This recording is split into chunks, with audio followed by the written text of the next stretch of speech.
Écoutez, voilà, je voulais vous parler aujourd'hui, d'abord, et puis après on discutera.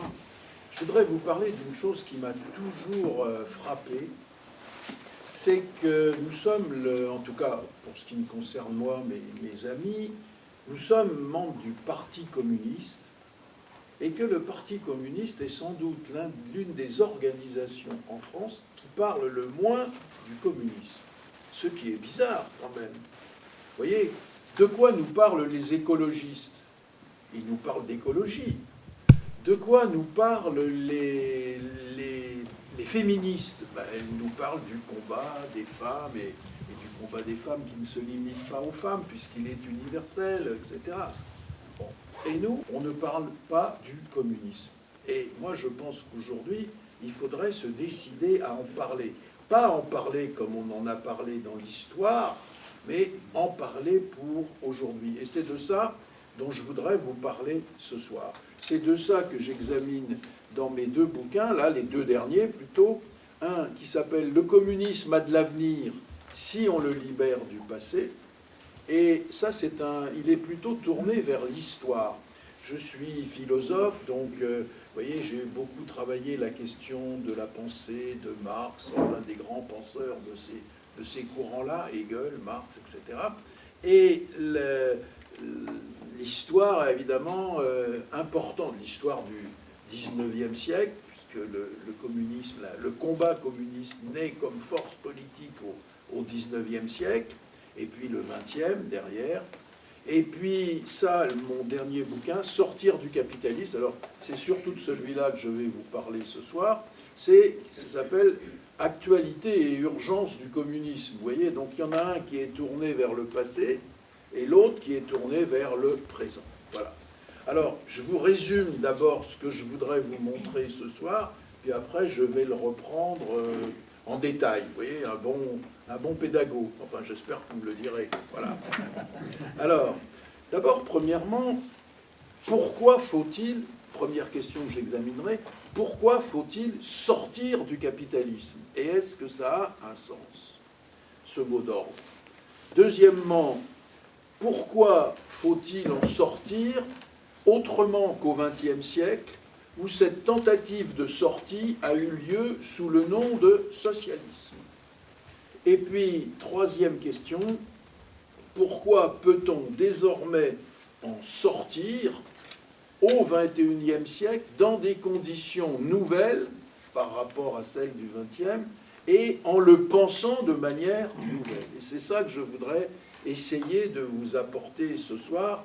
Je vais passer rapidement sur les deux premières questions et m'attacher à la troisième. Au fond, que veut dire le mot communisme aujourd'hui, tel qu'on peut l'imaginer? Alors, la première thèse que je reviens à mon premier point, la première thèse que je veux défendre, c'est la suivante. C'est qu'il ne suffit plus de critiquer le capitalisme sur ses méfaits, la société actuelle sur ses méfaits, et de se battre pour résister à ces mauvais coups, comme c'est une longue tradition des mouvements progressistes, de la gauche, du Parti communiste, mais il ne suffit plus d'être anticapitaliste, d'être contre, sans jamais dire pourquoi on est, sans jamais dire pour quelle société on est et qu'est-ce qu'on voudrait mettre à la place que la société capitaliste. Vous voyez, pourquoi est-ce que il ne faut pas s'en tenir à critiquer ce qui existe, à être contre? Mais pourquoi il faut être pour quelque chose en même temps qu'on est contre, bien sûr? Vous voyez, c'est parce que je crois qu'on se bat mieux quand on sait où on va, quand on sait ce qu'on veut, plutôt que quand on est uniquement contre. Vous voyez, voilà. Donc, pourquoi est-ce qu'il faut sortir du capitalisme et le dire parce que aujourd'hui, le capitalisme ne fait plus dans le détail. Il est devenu mortifère, c'est-à-dire qu'aujourd'hui, il mène l'humanité dans le mur et la biosphère, c'est-à-dire l'ensemble des vivants sur Terre, il les menace dans leur existence comme jamais auparavant. Hein. C'est la question de l'écologie. Alors, Dans mon bouquin, j'examine 4 questions qui montrent ça. Je les survole ce soir, je ne fais que les nommer. Mais première question, la guerre. La guerre en Ukraine, bien entendu. Mais il y a aussi une vingtaine de conflits meurtriers dans le monde dont on ne parle jamais dans les médias ici. Il y en a quand même une vingtaine. Mais j'entends bien qu'ils n'ont pas la même importance que l'Ukraine. Mais je trouve qu'il y a une question qui nous est posée dans cette question de la guerre, c'est évidemment celle de la survie. Vous avez vu qu'on n'hésite pas à parler de guerre nucléaire aujourd'hui, et par conséquent, vous voyez, la question de la guerre, ça veut dire, là encore, au bout, la mort, ou en tout cas, l'ONU vient de le dire, la famine. La famine va exploser, il y a un rapport de l'ONU, il y a déjà 1 milliard de personnes qui souffrent de la famine dans le monde. Ça va exploser en 2023. Alors, vous voyez que là, vous avez une société mondiale, puisque tout est désormais soumis au capitalisme dans le monde, qui fait que, vous voyez, quand vous avez la famine, vous avez la mort pas loin derrière, ou en tout cas, la question de la survie se pose. Ça, c'est le premier fait que j'examine. Le deuxième fait, c'est la diffusion de la pandémie Covid-19. Je vois des masques et on sait bien qu'elle n'est pas tout à fait finie, mais on sait en même temps qu'elle est née en Chine et qu'elle s'est répandue dans le monde. Pourquoi ? Tout le monde le dit, en tout cas les spécialistes. Moi, je ne suis pas spécialiste de cette épidémie et du virus, mais qu'elle véhicule. Mais en tout cas, les spécialistes disent que c'est une zoonose, c'est-à-dire c'est une maladie qui naît dans le monde animal sauvage, qui passe au monde animal domestique et qui, comme on consomme des animaux domestiques, passe ensuite à l'homme. Bon. C'est ça, les maladies zoonotiques, où il y a, comme disent les spécialistes, un saut d'espèces. Ça commence chez les animaux sauvages, ça se termine chez les humains. Et donc, ce qu'on sait, c'est qu'au fond, tout ça est lié au mode de développement capitaliste dans le monde, c'est-à-dire la déforestation, tout ce que ça implique, le béton qui pousse partout et qui fait reculer la campagne, donc qui fait reculer le territoire des animaux sauvages, qui le rapproche du territoire des animaux domestiques, qui les rapproche des sociétés humaines. Et puis, comme connu en France, une grande désindustrialisation, que cette désindustrialisation n'a pas été perdue pour tout le monde avec les délocalisations qui se sont transportées dans des zones où la main-d'œuvre les salaires étaient très peu élevés. Par exemple, en Asie en général, en Chine, l'atelier du monde. Mais autrement dit, vous voyez, la zone de production s'est déplacée. Elle s'est déplacée vers les pays d'Asie. Et les consommateurs les plus riches, ce sont toujours les pays occidentaux, les pays européens et l'Amérique. Ce qui fait qu'entre les lieux de production et les lieux de consommation, il y a désormais un transport mondial. Et c'est comme ça que la contamination se fait, et se fait facilement. Et vous voyez, quand on se pose la question du monde d'après, et en disant « vaudrait mieux que ce ne soit pas le même que le monde d'avant », on se pose d'une certaine manière, à mon avis, la question, oui, il faut sortir du capitalisme et du mode de développement qu'il impose aux sociétés humaines. Ça, c'est le deuxième trait. Le troisième trait, c'est ce qui concerne le travail. Le travail, tu en as parlé un mot. Aujourd'hui, ce qui règne surtout, c'est la finance. Et la finance, c'est l'idée de faire de l'argent sans passer par le travail. La richesse financière, c'est ça.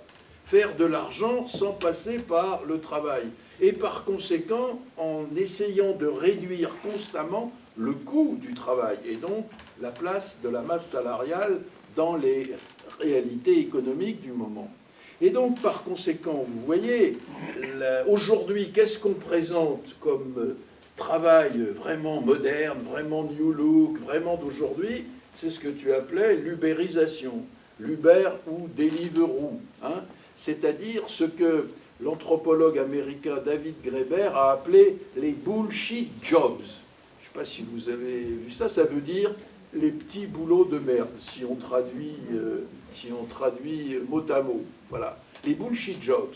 Et un grand spécialiste comme Alain Supiot, professeur au Collège de France du droit du travail, a lui évoqué, ça je le cite, hein, il a dit, avec ces types de travaux, aujourd'hui, on assiste à une résurgence du droit, de la structure juridique du servage. Donc vous voyez qu'on n'est quand même pas vraiment sur le sens d'une montée de civilisation, on est plutôt dans une régression. Ce que le philosophe, un de mes maîtres, Lucien Sèvres, a appelé la décivilisation capitaliste. Décivilisation, oui, la civilisation à l'envers. Voilà, voilà. Donc ça, c'est le troisième trait. Je le survole, j'y insiste plus longtemps dans le bouquin, mais il faut bien un peu accélérer. La quatrième chose, bah, c'est évidemment la question écologique. Hein. Je la résume en disant, puisque le capitalisme sape les conditions de vie sur Terre, ben, il vaudrait mieux en débarrasser la Terre avant qu'il n'y supprime la vie. Voilà, c'est tout simple. Hein. Il ne peut pas y avoir de capitalisme vert. Voilà ce que disent en gros les écolos et les spécialistes de la question. Donc vous voyez, 4 grands dossiers, la guerre, l'épidémie, le travail et l'écologie, la crise écologique, qui font qu'aujourd'hui, à mon avis, à mon sens, il faut parler d'une sortie du capitalisme, ne serait-ce que par instinct de survie. Hein, si ce qui est au bout du capitalisme, c'est, vous voyez, s'il est mortifère, s'il nous conduit vers des régressions considérables et même vers des mises en cause de la vie humaine, mais pas que humaine, de tous les vivants, eh bien, il vaudrait mieux s'en débarrasser, il vaudrait mieux sortir de sa logique. Et par conséquent, je pense qu'il faut inventer une sortie. Qu'est-ce que ça veut dire, cette sortie du capitalisme? Et comme on ne veut pas qu'elle se fasse sans les intéressés, hein, il faut qu'elle soit construite par tout le monde, cette sortie, eh bien, c'est pour ça qu'il faut la mettre en débat, en discussion, il faut en parler. Qu'est-ce que ça veut dire une société d'après le capitalisme? Bon. Et si on veut la construire avec les intéressés et pas sans eux. Je constate quand même qu'aujourd'hui, cette idée, le mot communisme n'est plus un gros mot. Je la trouve chez de nombreux intellectuels, quand je regarde dans les librairies. Hein, il y a de nombreux livres qui paraissent où ce mot est manipulé avec attention. Je trouve aussi qu'il y a des tas d'associations, et de jeunes en particulier, qui aujourd'hui, d'une certaine manière, deviennent des dissidents de la logique capitaliste. Je ne sais pas si vous avez vu cette conférence de presse des élèves ingénieurs de l'Institut Agro-Paris Tech, qui est une université de prestige à Saclay, vous voyez, là où il y a toutes les grandes écoles. Et vous avez vu des jeunes gens de 20-25 ans, des ingénieurs déjà, mais en formation, qui disent nous, on ne veut pas appliquer, on nous prépare à l'agro-business et on n'en veut pas. On ne veut pas vouer notre vie à ça. Autrement dit, on nous prépare à un truc qu'on ne veut pas. Vous voyez, il n'y a pas de manière d'être plus en dissidence que ça. L'autre jour, je voyais à la télévision, au journal télévisé, un reportage, et pour que ça vienne comme objet de reportage à la télévision, il faut que ce soit important dans la société, des jeunes qui, disait-il, refusent au fond les règles du jeu du capitalisme, les valeurs du capitalisme. Et on voyait en effet là une jeune femme qui disait, qui avait trouvé un poste de responsable des relations, directrice des relations humaines dans une grande entreprise, et qui déclarait, quand j'ai vu ce qu'on me demandait de faire au nom du management, la manière dont on me demandait de traiter les humains qui étaient là, c'est-à-dire les salariés de l'entreprise, eh ben, elle dit non, je me suis dit ça, c'est pas moi, ça, c'est pas mes valeurs, j'ai préféré me tirer. Donc, vous voyez, l'anomalie que je remarque, c'est la suivante, c'est que si je prends en plus les associations, vous voyez, qui exploitent les circuits courts, par exemple, dans le domaine de l'agriculture. Et il y en a de plus en plus. Des gens qui essaient d'inventer quelque chose pour sortir de l'agro-business, de l'agroalimentaire, de la malbouffe, etc. Eh bien, c'est-à-dire en gros pour sortir de la logique qui domine une société comme la nôtre. Vous voyez, le fric, et la concurrence sauvage. Bon. Eh bien, je trouve qu'on arrive à un espèce de paradoxe. C'est que le Parti communiste, et aucune force de gauche, vous voyez, pas plus France Insoumise que les écolos, etc., aucune force politique ne prononce le mot « sortie du capitalisme », qui, moi, me paraît indispensable. Regardez, vous n'en trouverez aucune.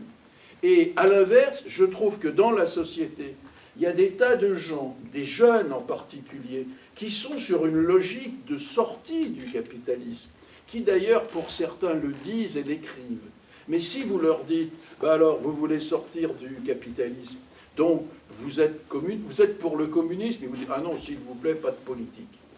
Vous voyez, bon, il y a une espèce de paradoxe, là, un abcès, me semble-t-il, qu'il faut essayer de crever, enfin qu'il faut essayer de dépasser.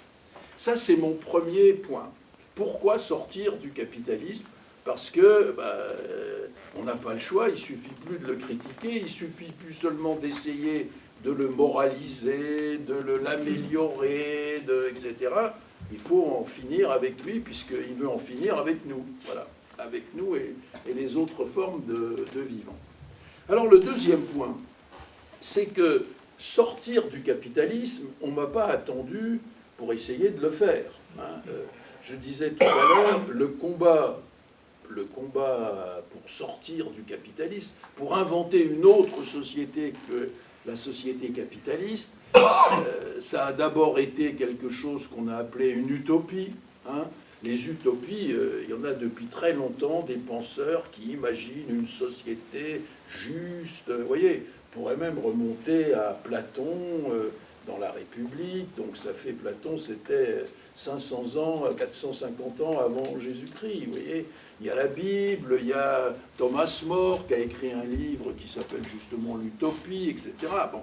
Mais si je prends la sortie du capitalisme comme combat politique, incarné dans des organisations, alors ça, il faut attendre le 19e siècle pour le trouver. Là, on n'est plus avec des penseurs qui essaient de construire et d'imaginer une société merveilleuse, en quelque sorte, de justice. Là, on est dans le combat politique. Et les noms qui ont caractérisé ce combat, c'est par exemple syndicalisme, anarcho-syndicalisme, anarchisme, communisme, socialisme. Voilà, des mots qui regroupent des combats, vous voyez, et des combats pour sortir du capitalisme. Mais ce que je trouve, c'est que ce qui l'a emporté au cours du XIXe siècle, c'est le mot socialiste. Les autres sont restés, les autres mots que je vous ai dit sont restés marginaux. Ce qui l'a emporté, c'est le mot socialisme.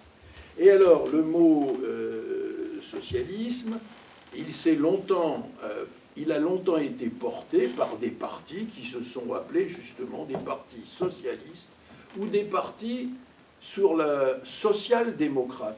Mais dans l'expression social-démocrate, au départ, le mot social est l'abréviation de socialiste. Et le premier grand parti ouvrier qui s'est appelé Parti social-démocrate, c'est le Parti social-démocrate allemand. Voilà. Mais vous voyez, social égale socialisme. Et puis, après la guerre 14-18, avec la victoire de la révolution russe en octobre 1917, se sont créés des partis qui se sont appelés des partis communistes, mais qui ont continué, qui sont nés en rupture avec les partis socialistes ou social-démocrates, mais qui ont continué de se réclamer du socialisme. Hein, vous voyez, c'est un fait, par exemple, que URSS, ça veut dire Union des républiques socialistes soviétiques. Vous voyez, c'était des partis communistes, mais ils continuaient de se réclamer du socialisme. Exactement comme les partis socialistes ou social-démocrates à l'époque. La différence entre eux n'est pas née de là. Voilà. Donc, vous voyez, cette tentative de sortie, le moins qu'on puisse dire, nous, je ne vais pas vous refaire l'histoire du XXe siècle, hein, parce qu'on y serait encore demain matin, mais ce que je veux dire, nous qui sommes au XXIe, on peut voir que ça n'a pas marché. Parce que les partis socialistes ou social-démocrates, ils ont créé des améliorations limitées dans les pays où ils ont grandi. Je pense à la Suède et à l'Allemagne, par exemple. Mais ils n'ont pas aboli le capitalisme. Ils ne sont pas sortis du capitalisme, contrairement à ce que voulait dire le mot socialisme au départ. Et les partis communistes, eux, ils ont prétendu avoir créé des États socialistes, hein, qui ont été... vous voyez, il y avait même la patrie du socialisme, c'était l'URSS, mais comme vous avez pu le remarquer sur une carte, ces régimes ont disparu après avoir été... vous voyez, donc on pouvait se demander ce qu'ils avaient de socialiste à cause du comportement, par exemple, je pense de Staline, le stalinisme, etc. Bon, on pourra en discuter si vous le voulez, mais en tout cas, ils ont disparu de l'histoire, vous voyez, hein, et même la Chine, aujourd'hui, on voit bien que c'est un État, comme disent les Chinois, c'est un État socialiste qui vise à un socialisme à l'état primaire, c'est-à-dire à une société de moyenne aisance. Vous voyez, ça ne veut pas dire qu'ils n'ont pas fait des progrès considérables en matière économique, puisque la Chine, les projections économiques qu'on fait pour 2030, et 2030 c'est demain, hein, montrent que la Chine va avoir déplacé au niveau du développement économique les États-Unis, hein, et ce qui ne nous rassure pas sur un conflit Chine-États-Unis que l'on sent un peu venir. Et voilà, donc vous voyez, ce que je constate au XXe siècle, c'est qu'il a été question du socialisme, c'est que d'une certaine manière, on ne peut pas dire qu'il a donné des résultats faramineux, et qu'en tout cas, à aucun moment, il n'a été question du communisme au XXe siècle.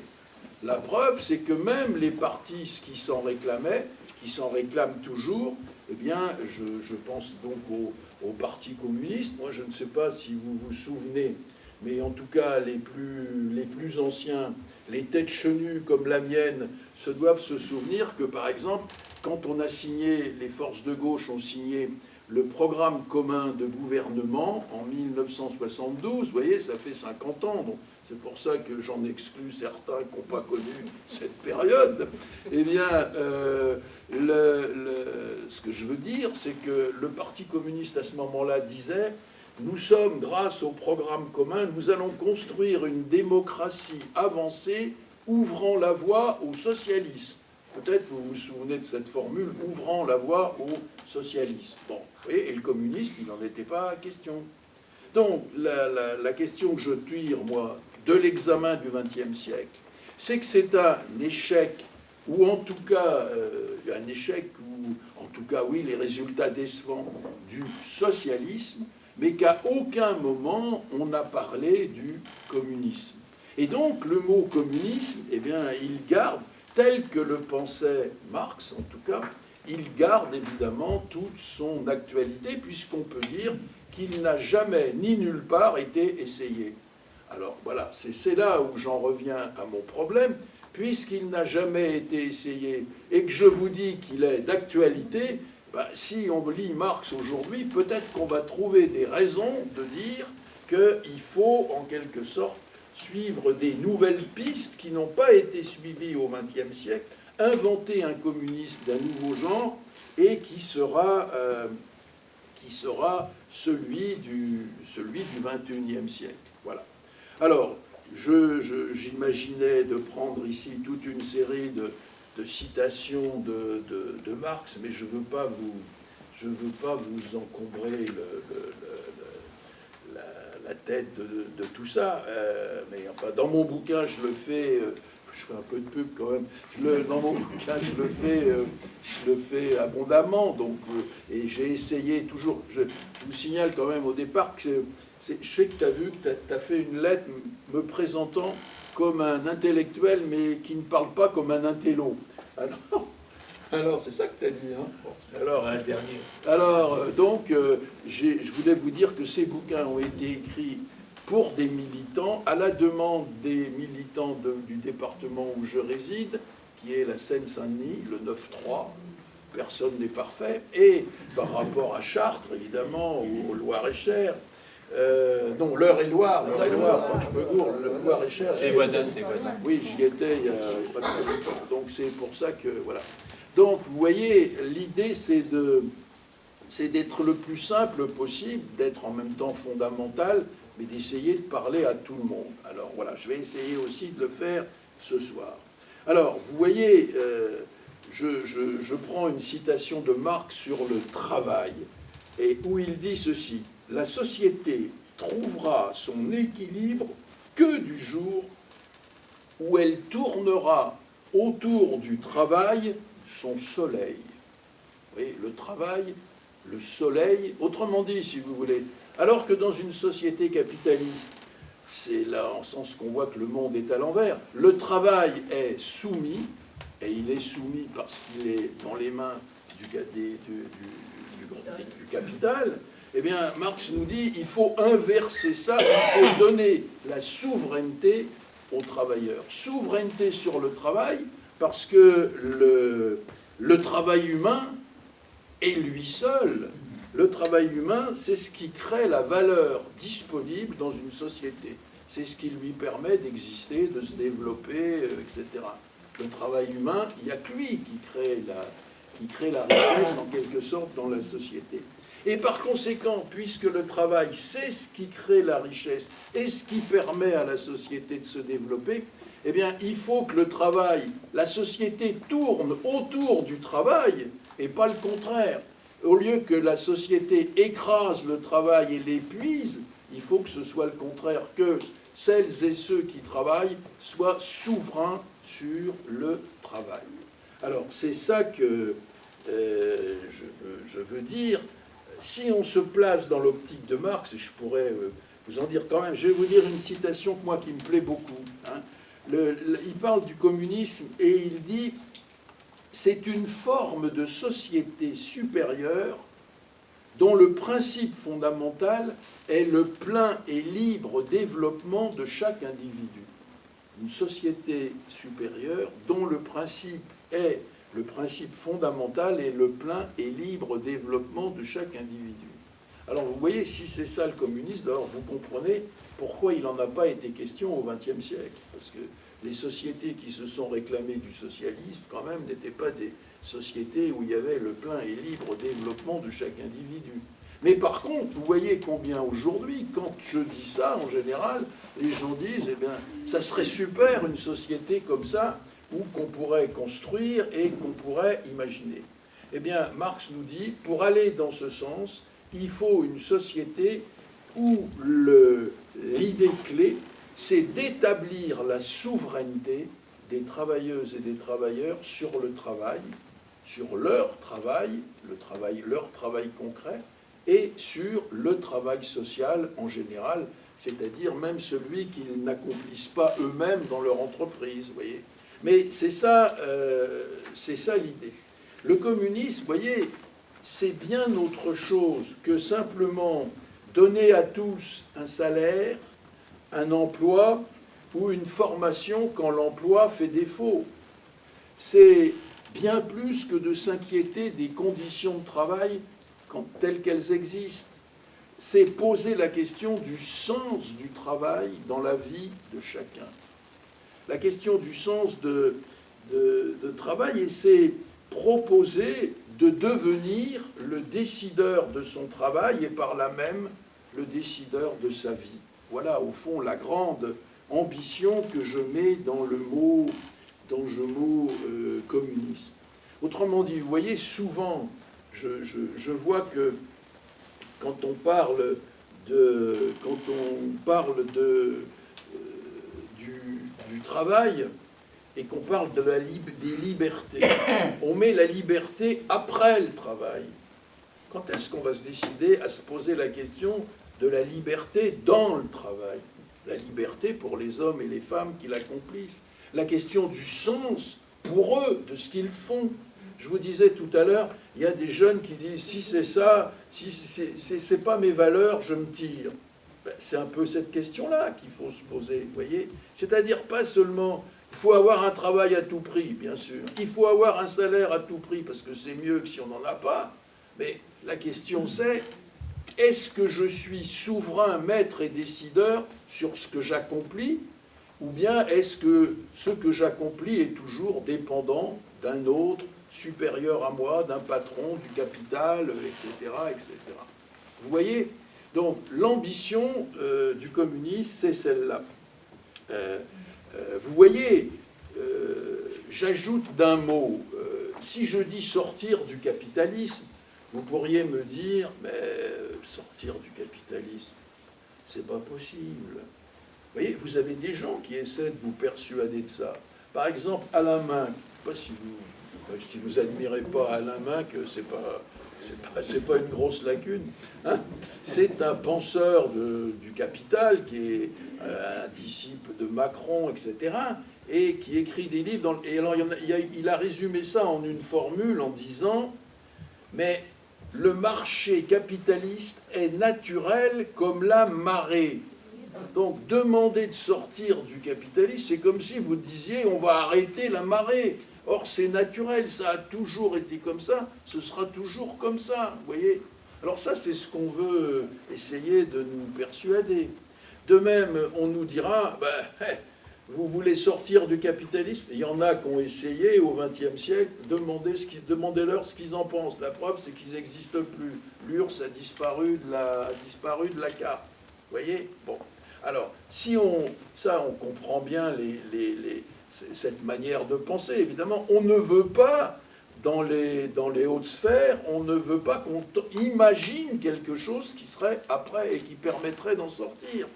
Mais il y a une chose qui est sûre, c'est que tous les historiens le disent. Le capitalisme s'est imposé dans l'histoire, à peu près à la fin du XVIIIe, début du XIXe siècle, donc ça fait 3 siècles. Donc pour une vie humaine, c'est beaucoup. C'est-à-dire que nous n'avons pas vu la naissance du capitalisme, nos parents non plus, nos grands-parents non plus. Vous voyez, bon.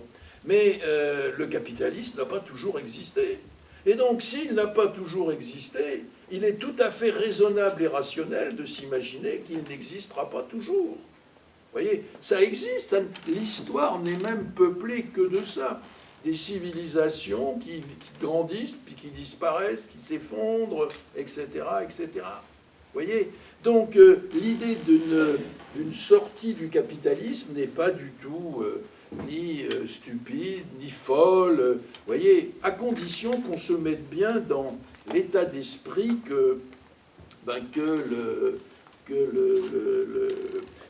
l'histoire, enfin, l'histoire n'est pas finie. Voilà. Je ne sais pas si vous vous souvenez, en 92,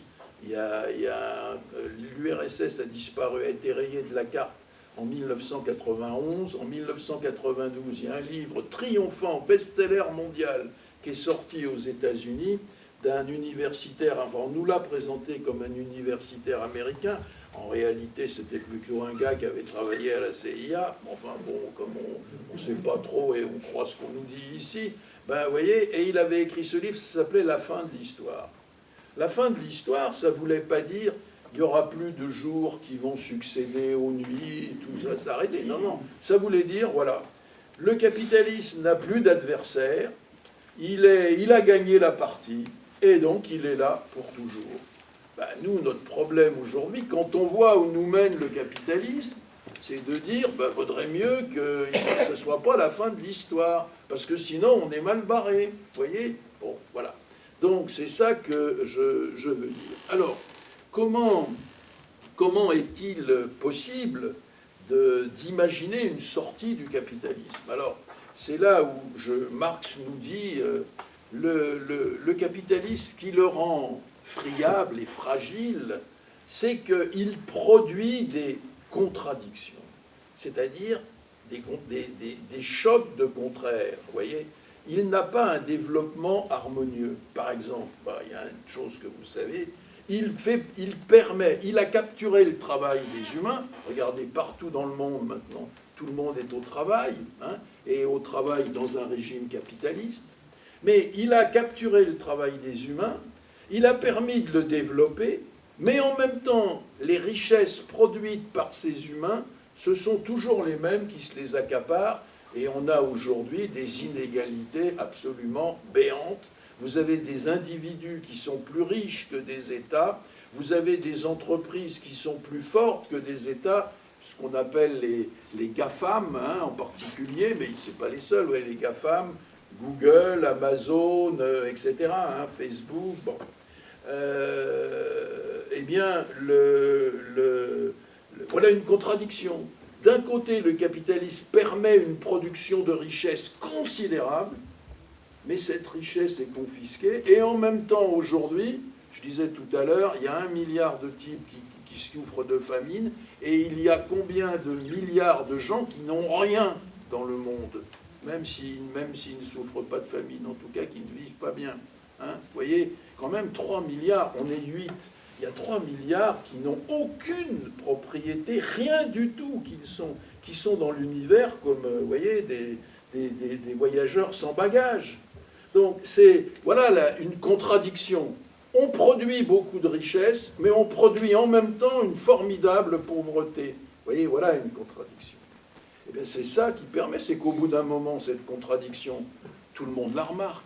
Et donc si tout le monde la remarque, on peut commencer à se poser la question, mais ce système social n'est pas terrible, puisque précisément il produit des injustices. Vous voyez, et il y en a une, moi, que je trouve tout à fait importante, et qui va me permettre de continuer un petit peu, c'est l'idée de dire, voilà, nous sommes aujourd'hui, et depuis 1789, nous sommes déclarés souverains, les citoyens, nous sommes sur la chose publique. Citoyens, citoyennes, mais pour les citoyennes, ça a été plus long, hein, il a fallu attendre longtemps. Nous sommes déclarés souverains sur la chose publique, c'est-à-dire qu'on vote de qui va nous diriger, et on peut être candidat nous-mêmes à être dirigeants. Vous voyez, on vote. On est souverain, c'est nous qui décidons, et on dit, c'est merveilleux, notre système, c'est la démocratie. Bien. Et ça, c'est vrai de 18 ans. Vous êtes citoyen de 18 ans jusqu'à votre mort. Hein. On ne vous dit pas à 60 ans, 65 ans, bon, maintenant, tu n'es plus citoyen parce que tu es trop vieux, trop vieille, et tu vas pouvoir tenir l'urne le jour des élections parce qu'il n'y a personne, il n'y a pas assez de monde pour la tenir. Tu pourras même compter les bulletins le soir, mais tu ne pourras plus voter. Vous voyez, c'est impossible. Hein. On est citoyen à 18 ans automatiquement, et on est jusqu'à sa mort. Voilà. Eh bien, moi, ce que je propose, c'est qu'on peut constater que nous sommes souverains sur la chose publique, mais nous ne sommes pas souverains sur notre travail qui continue de nous occuper l'essentiel de nos journées de vie éveillées. Là, nous sommes soumis. Nous sommes soumis à plus fort que nous. Nous sommes soumis au patronat, nous sommes soumis au capital. Vous voyez, les salariés le savent bien. Dans le salariat, il y a une clause qui est une clause de subordination. Hein, et donc, vous êtes soumis, voilà. Donc, vous voyez, souverain sur la chose publique, mais dans la chose publique sur laquelle vous êtes souverain, il n'y a pas le travail, le temps que vous passez, c'est-à-dire l'essentiel de vos journées, il n'y a pas le travail que vous faites, et là où vous restez soumis. Donc vous êtes à la fois souverain et soumis. Il y a quelque chose là, vous voyez, il y a une contradiction qui ne va pas, et c'est cette contradiction dont il faut s'emparer en disant, comme Marx nous y invite, il faut inventer une souveraineté des travailleuses et des travailleurs sur leur travail. Autrement dit, de même que nous sommes souverains sur la chose publique, de même nous devons devenir souverains sur la chose économique, sur la valeur économique, puisqu'il n'y a que le travail humain qui la crée. Voilà. Donc vous voyez, l'idée, c'est que la visée communiste, au fond, l'idée forte du communisme aujourd'hui, c'est de dire il faut annuler cette contradiction entre souveraineté sur la chose publique et soumission sur la valeur économique, sur tout ce qui fait le travail et la production. Il faut élargir la citoyenneté. Il faut élargir la citoyenneté. Il faut évidemment la conserver sur la chose publique, mais il faut élargir la citoyenneté en la faisant exister aussi sur le travail, sur la production, sur tout ce qui concerne la création de valeur économique, puisqu'il n'y a que le travail qui sert à la créer. Voilà. Donc c'est ça, moi, mon premier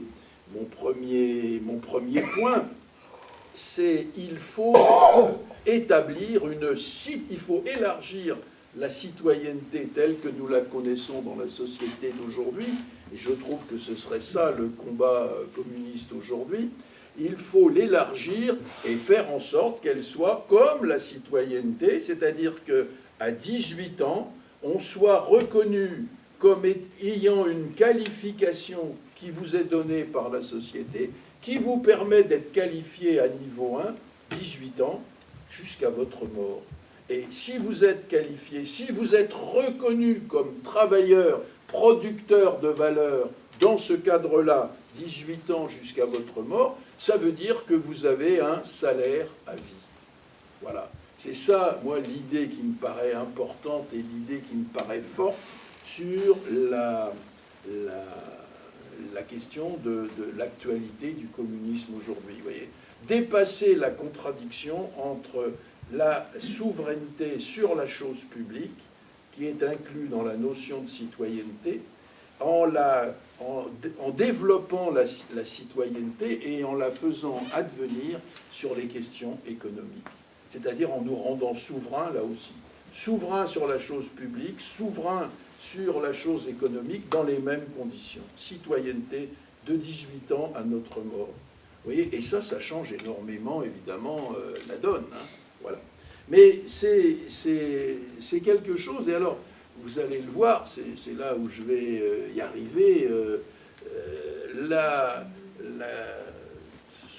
cette idée elle est d'autant plus crédible, cette idée d'élargir la citoyenneté pour faire advenir un statut du producteur inclus dans la citoyenneté, elle est d'autant plus crédible qu'elle a déjà été conquise en partie dans les luttes sociales qui ont marqué notre pays. Alors c'est là que je vais en venir pour terminer cette présentation. Hein, ça va, j'ai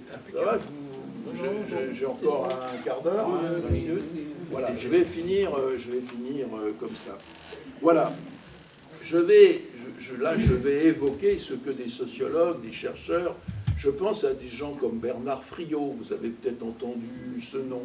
Je pense à des gens comme Claude Didry, qui est aussi un socialiste du travail, qui a écrit un livre formidable qui s'appelle « L'institution du travail, hein, droit et salariat à travers l'histoire ». Tous ces gens qui, au fond, nous expliquent des choses qui ne sont pas naturelles et sur lesquelles on n'attire que la... ils nous montrent comment, au cours du XXe siècle, depuis... Vous voyez, Marx écrivait la phrase que je vous ai lue, il l'écrivait en 1850-1860. Bon, il est bien évident que la lutte des classes, la lutte sociale, entre 1850 et notre époque, vous voyez, les générations précédentes, ils ne sont quand même pas restés l'arme au pied en disant bon, on va attendre. Autrement dit, il y a eu des conquêtes sociales au cours de ces années-là, hein, des années 1850 aux années où nous sommes aujourd'hui. Et moi, mon idée, ça va être de nous dire, eh bien, il faut s'emparer de ces conquêtes qui ont déjà eu lieu pour les mener plus loin. Voilà. La fin de mon propos, c'est ça. Alors, je vais vous raconter brièvement quelques grandes conquêtes ouvrières, populaires, de travailleurs au XXe siècle. Vous voyez, je commence en 1910. Bon. En 1910, cette année-là, la CGT a été créée en 1905. Vous voyez, il y a un rapport entre la proximité des deux dates, grand combat du syndicalisme. On a créé ce qu'on a appelé un code du travail.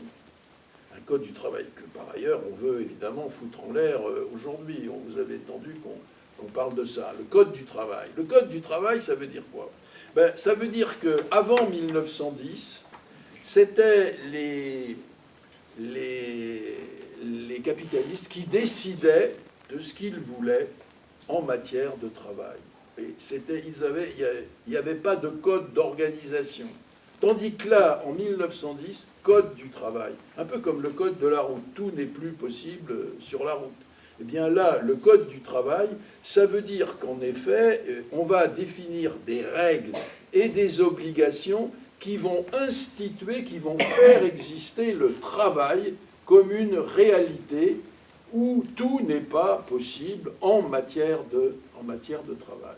Hein, c'est ça. C'est-à-dire que, vous voyez, c'est une grande conquête parce que ça veut dire que l'employeur, il va devoir se déclarer employeur et pour pouvoir devenir acquéreur de travail et créer des emplois, il va devoir se déclarer employeur et donc appliquer des règles. Vous voyez, autrement dit, le bon plaisir patronal cesse. 1910, c'est une grande conquête ouvrière, celle du Code du travail. Puis 1919, vous voyez, peu de temps après, 1900, je survole, hein, je vais vite. 1919, c'est l'invention des conventions collectives. Je suppose qu'il y a des syndicalistes parmi vous qui savent ce que c'est que les conventions collectives, c'est-à-dire c'est l'idée de regrouper des branches d'activité, hein, et à l'intérieur de chaque branche d'activité, où il y a tout un tas de métiers, de professions, etc., de définir des niveaux de qualification selon le poste. Hein, voilà. Donc vous avez une convention collective pour telle branche d'activité. À l'intérieur de cette branche d'activité, vous avez des tas de professions différentes et on organise ces professions en niveau de qualification. Et la qualification caractérise des postes de travail. Et l'idée c'est de dire, dès lors que vous avez un poste de qualification 3, par exemple, hein, eh bien, vous avez un salaire obligatoire de ce niveau. C'est-à-dire que là encore, le patronat ne peut plus payer le niveau de salaire qu'il veut. Dès lors que les conventions collectives vont être signées, elles ne seront pas obligatoires tout de suite, mais elles le seront en 1936, hein, eh bien, mais elles sont inventées en 1919. Vous voyez, vous avez là encore un autre garde-fou contre le bon plaisir patronal en matière de travail et de salaire. Vous avez des niveaux de qualification, et la qualification caractérise le poste de travail. Bon. Ça, c'est une deuxième grande conquête ouvrière. Et il y en a une troisième, qui je vais ajouter dans la foulée, et qui est celle-ci, c'est que la CGT en particulier, parce que c'est elle qui va mener ce combat absolument décisif, la CGT va se rendre compte très vite que le poste, la qualification au poste, c'est-à-dire que ce qui est payé, c'est le poste de travail que vous occupez, mais le poste de travail, c'est pas vous, c'est pas le salarié qui le définit, et c'est pas lui qui décide de le créer ou de le supprimer. Le poste de travail, c'est l'employeur qui décide. Quand il y en a trop, ben, on décide de supprimer des emplois, et donc, si le salaire va avec la qualification qui est dans le poste, et ben, si on supprime le poste, on supprime le salaire. Donc la CGT va se rendre compte qu'il y a là évidemment un point faible, si vous voulez, du point de vue des salariés, qui est qu'en effet, le poste, si la qualification est rattachée au poste, et si on vous paye au niveau de la qualification, comme le poste est toujours dans les mains de l'employeur, eh bien c'est le salarié qui n'a pas son mot à dire sur la question. Alors on va inventer une autre bataille qui va naître, et qui va être de faire passer la qualification du poste occupé à la personne du salarié. Faire passer la qualification du poste à la personne du salarié. C'est-à-dire que désormais, c'est le salarié qui va être rétribué à hauteur d'une chose qu'on va appeler son grade. Hein, et la hauteur de son grade, autrement dit, ça veut dire, si vous voulez, que je ne vais plus être payé pour le poste que j'occupe, mais que ce qui va me valoir une rétribution, c'est la qualification qui est la mienne et qui colle au grade, le grade collant à ma personne. Voilà. Donc, vous voyez, avec ça, qu'est-ce qu'on a inventé? Ben, on a inventé un salaire qui n'est plus du tout dans les mains du patronat, qui est tout entier dépendant du salarié. C'est-à-dire, vous voyez, on ne peut plus vous mettre au chômage, puisque vous avez... Là, on peut supprimer le poste, votre qualification, elle est liée à votre personne.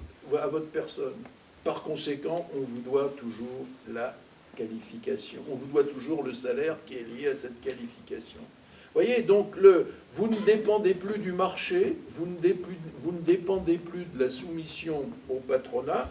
Votre travail lié à votre qualification ou à votre grade est celui qui fait que c'est vous qui en êtes le maître de cette qualification et de ce grade. Vous voyez? Autrement dit, ben, je trouve que où est-ce que ça va se réaliser, ça? Ben, ça va se réaliser en 1946. Il va y avoir de grandes bagarres de la CGT, des syndicats, mais de la CGT en particulier, pour faire passer la qualification du poste à la personne. Et cette qualification va aboutir en 1946, hein, juste après la guerre, quand après de longues batailles, Maurice Thorez va inventer ce qu'il va appeler le statut de la fonction publique. Le fonctionnaire, à l'époque, il y en a 500 000. Il y en a beaucoup plus aujourd'hui, et vous allez voir comment ça va s'élargir. Mais l'idée est la suivante. À l'époque, le fonctionnaire, parce que le fonctionnaire, il était tout à fait, lui, vous voyez, dans les mains des politiques, dans les mains de... On les liquidait quand, vous voyez, c'est exactement comme aujourd'hui, quand vous avez un ministre qui part, vous avez tout son cabinet qui se tire avec lui. Vous voyez, bon.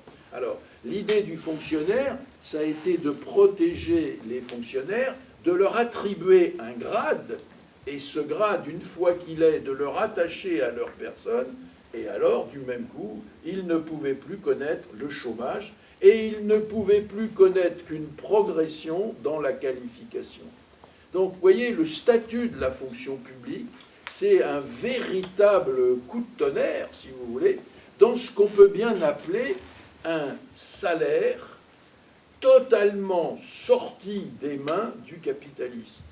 Vous voyez, autrement dit, on peut dire, en 1946, quand Thorez crée l'institution de la fonction publique, eh bien, on peut dire, il invente un salaire communiste. Un salaire qui n'obéit plus à la logique capitaliste, un salaire qui est sorti du capitalisme. Et que Bernard Friot ou Didry, les sociologues dont je vous parlais tout à l'heure, disent, ce sont des salaires communistes. Alors, en 1946, ça s'applique à 500 000 fonctionnaires. Mais ça va s'élargir, puisqu'aussitôt, à EDF, il y a Marcel Paul qui est en train de créer la nationalisation d'EDF-GDF. Et il va copier-coller, hein, à l'époque, ça n'existait pas, les copier-coller d'ordinateurs, mais déjà l'idée y était, il va créer les statuts spéciaux des électriciens et des gaziers sur le modèle des fonctionnaires. Et en même temps, ça va être appliqué aux cheminots et à la RATP. Et puis, quand je vois dans la suite de l'histoire, dans les années 60, ça va être la fonction publique va s'agrandir aux soignants, hein, quand on va créer la sécurité sociale des soins, hein, ça va se mettre aux soignants avec les fonctionnaires, les hôpitaux, les infirmières, les médecins, etc. Et puis ensuite, ça va se mettre aussi aux chercheurs. Et puis en 1983, ça va être les employés des collectivités territoriales, des mairies, des départements, etc., qui vont rentrer dans la catégorie de la fonction publique. Autrement dit, vous voyez, voilà un statut de la fonction publique qui est, en quelque sorte, comme le dit Bernard Friot, qu'on peut bien appeler un déjà-là communiste en matière de salaire. Quel est son avantage? C'est qu'il est complètement en dehors du marché, en dehors du patronat, et qu'il est totalement dans les mains de travailleurs qui le possèdent. On ne peut pas, un prof par exemple, moi j'ai été prof assez longtemps quand même, prof de philo, vous êtes recruté à un certain niveau de qualification, on vous donne le statut du fonctionnaire, et là, à partir de là, j'ai jamais rencontré de patron qui me dise, ça ne peut pas dire que j'ai pas rencontré des inspecteurs qui me disent voilà comment le programme, etc., bien entendu. Mais jamais rencontré un patron qui me fout dehors. J'ai jamais dépendu du marché. Si un jour il n'y avait pas suffisamment de postes dans le lycée où j'enseignais ou à la fac où j'enseignais, eh bien on m'en trouvait d'autres. Enfin, mon niveau de qualification me garantissait le niveau du salaire. Et c'est ce qui fait que quand vous avez vu comment ça s'appelle, le conditionnement, il y a comment c'est pas le conditionnement, comment ça s'appelle le truc quand tout était arrêté. Le confinement. Excusez-moi. Le confinement. Ouais, vous avez vu, il y a 2 ans, confinement. Bon, les fonctionnaires, eux, ont gardé leur 100% de leur salaire, même s'ils n'avaient plus aucune activité, pas de leur fait à eux, mais du fait des conditions de l'épidémie. Alors parmi les fonctionnaires, il y en a qui ont travaillé dur, c'est les soignants, parce qu'ils ont eu plutôt plus de boulot qu'avant. C'est aussi les premiers de corvée, ceux qu'on a appelés les premiers de corvée quand ils étaient des fonctionnaires. Mais à l'inverse, si vous voulez, les gars qui étaient en stage, en CDD, en chargé de mission, travailleurs indépendants, eux, tout s'est arrêté d'un seul coup. Dès lors que l'activité s'arrêtait, le salaire s'arrêtait, puisque là où il n'y avait pas de convention collective, en quelque sorte, eh bien, là où ça s'arrête, l'activité s'arrête, le salaire s'arrête, vous voyez. Alors, vous voyez immédiatement la proposition qui est la mienne, et qui est celle qui me semble qu'on devrait aujourd'hui mettre en avant, si on veut sortir de la logique capitaliste. C'est la stratégie suivante. On y est arrivé en 1946 pour le salaire des fonctionnaires et pour le nombre de fonctionnaires qui s'est élargi, le service, les travailleurs à statut, etc. Tout ça, ça fait aujourd'hui 17 millions de personnes sur les 50 millions de plus de 18 ans. Puisque je disais 18 ans à la mort. Vous voyez, il y a déjà 17 millions qui sont déjà dans le communisme, en quelque sorte, du point de vue du salaire, j'entends. Tout le reste est évidemment, tout l'environnement, vous voyez, est évidemment toujours capitaliste.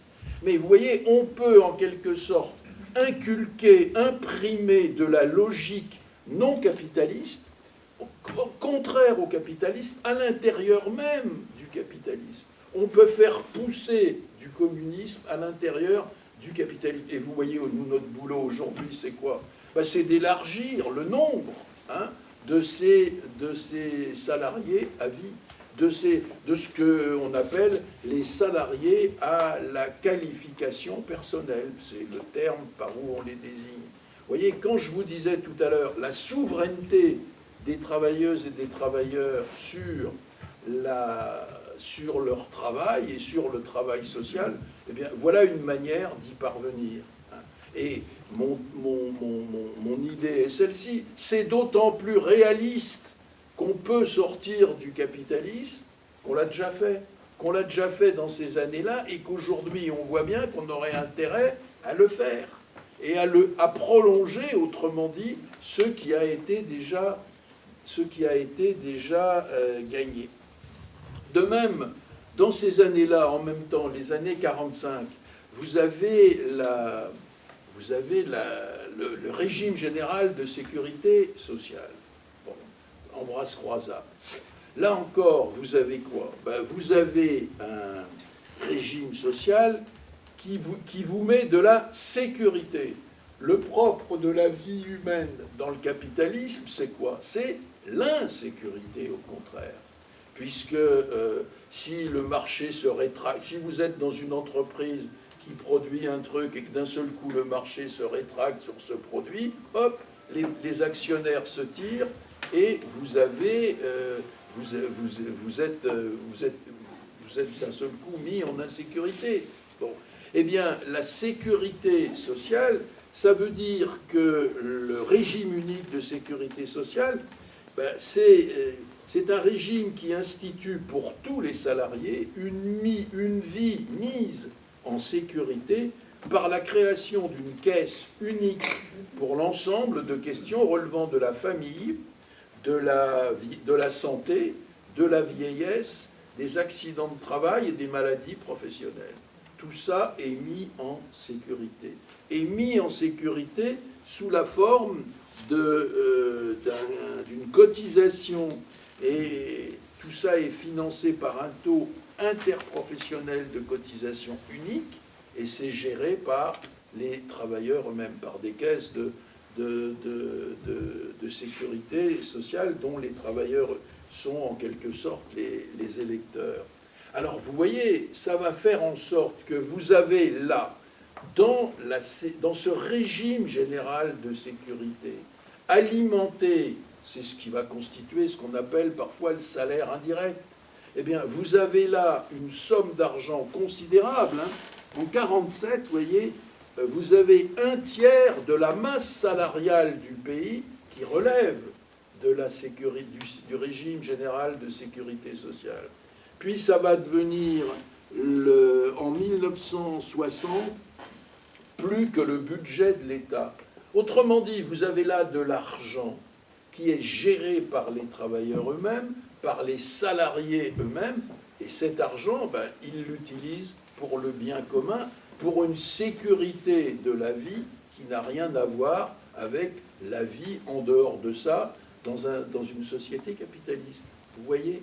Donc, vous avez là encore ce que Bernard Friot appelle un déjà-là du communisme. Eh bien, vous voyez, et je vais en terminer là, mon idée, c'est de se dire, ben, vous voyez, sortir du capitalisme aujourd'hui, puisque je vous ai expliqué tout mon topo que c'était une nécessité et que c'était une urgence, hein, puisqu'il nous menait au désastre. Eh bien, l'idée, c'est de dire, vous voyez, quand on nous dit, mais vous ne pouvez pas sortir du capitalisme, ou bien, oh, le communisme, c'est un désastre, c'est des régimes autoritaires, c'est une goulag, etc. Alors, il faut répondre à ça, mais non, c'est pas le communisme. Le communisme, il n'a jamais existé. Mais par contre, si vous regardez dans notre histoire des luttes sociales en France, vous constatez bien qu'il y a non pas le communisme ou une société communiste, on s'en serait rendu compte, mais qu'il y a du communisme qui existe, qu'il est possible en quelque sorte, de mettre de force par des luttes sociales au sein de la société capitaliste. C'est le cas du salaire à la qualification personnelle, c'est le cas du régime général de sécurité sociale, hein, la sécurité sociale sous ces quatre aspects. Alors, ce ne sont que des réalités partielles, mais vous voyez il ne suffit pas de dire ce sont des progrès sociaux. Non, ce n'est pas seulement des progrès sociaux. Bien sûr que ce sont des progrès sociaux. C'est mieux avec ces créations qu'avant, bien entendu. Mais on peut même dire que ce n'est pas seulement un progrès, c'est quelque chose qui contredit la logique capitaliste. Et c'est bien la preuve qu'on peut faire exister du communisme, des grains de communisme. Jaurès utilisait cette formule, semer des grains de communisme en terre capitaliste. Ben, je trouve que c'est ça, et évidemment, il faut les faire grandir, il faut les développer. Moi, je crois qu'aujourd'hui, c'est ça qu'il faudrait mettre. S'il est vrai, comme je vous l'ai dit, que sortir du capitalisme est une nécessité, ben, je crois que c'est en quelque sorte en s'emparant de ça. Et vous voyez, quand vous posez la question aux gens, la carte vitale, la carte de soins, votre carte verte, là, quand vous allez chez le Toubib, ou quand vous allez à un Toubib conventionné, ou quand vous allez à l'hôpital. C'est des sous que vous avez là, c'est une carte bleue en quelque sorte. Hein. Vous payez avec ça. Mais et c'est quoi ça? C'est du communisme. Voilà, c'est-à-dire que vous ne payez pas. Hein. C'est de la valeur qui a été tirée du travail, qui a été mise à l'écart de tous les circuits capitalistes, bancaires, etc. C'est pas les assurances privées, c'est pas les mutuelles, etc. C'est le régime général de sécurité sociale qui vous permet, en quelque sorte, d'avoir cet acquis social. Mais c'est pas seulement un acquis, vous voyez, c'est un conquis, même comme disent les syndicalistes aujourd'hui, mais c'est surtout un conquis qui est totalement à l'opposé de la logique capitaliste qui la contredit. Et donc c'est la preuve qu'aujourd'hui, on peut, par le développement des luttes sociales, arriver à imposer des modes de vie, des institutions qui contredisent le capitalisme. Alors je termine juste en donnant un exemple qui est par exemple très très débattu dans la Confédération paysanne. C'est l'idée de créer une sécurité sociale de l'alimentation. Une sécurité sociale, une carte vitale de l'alimentation. Vous voyez l'idée? L'idée, c'est de dire, voilà, aujourd'hui, domination de l'agro-business, hein, les grands groupes, vous voyez, l'agriculture, enfin, on est en train de nous tuer l'agriculture paysanne. Hein. Bon, voilà, l'agro-business. Ensuite, vous avez les industries de la transformation agroalimentaire.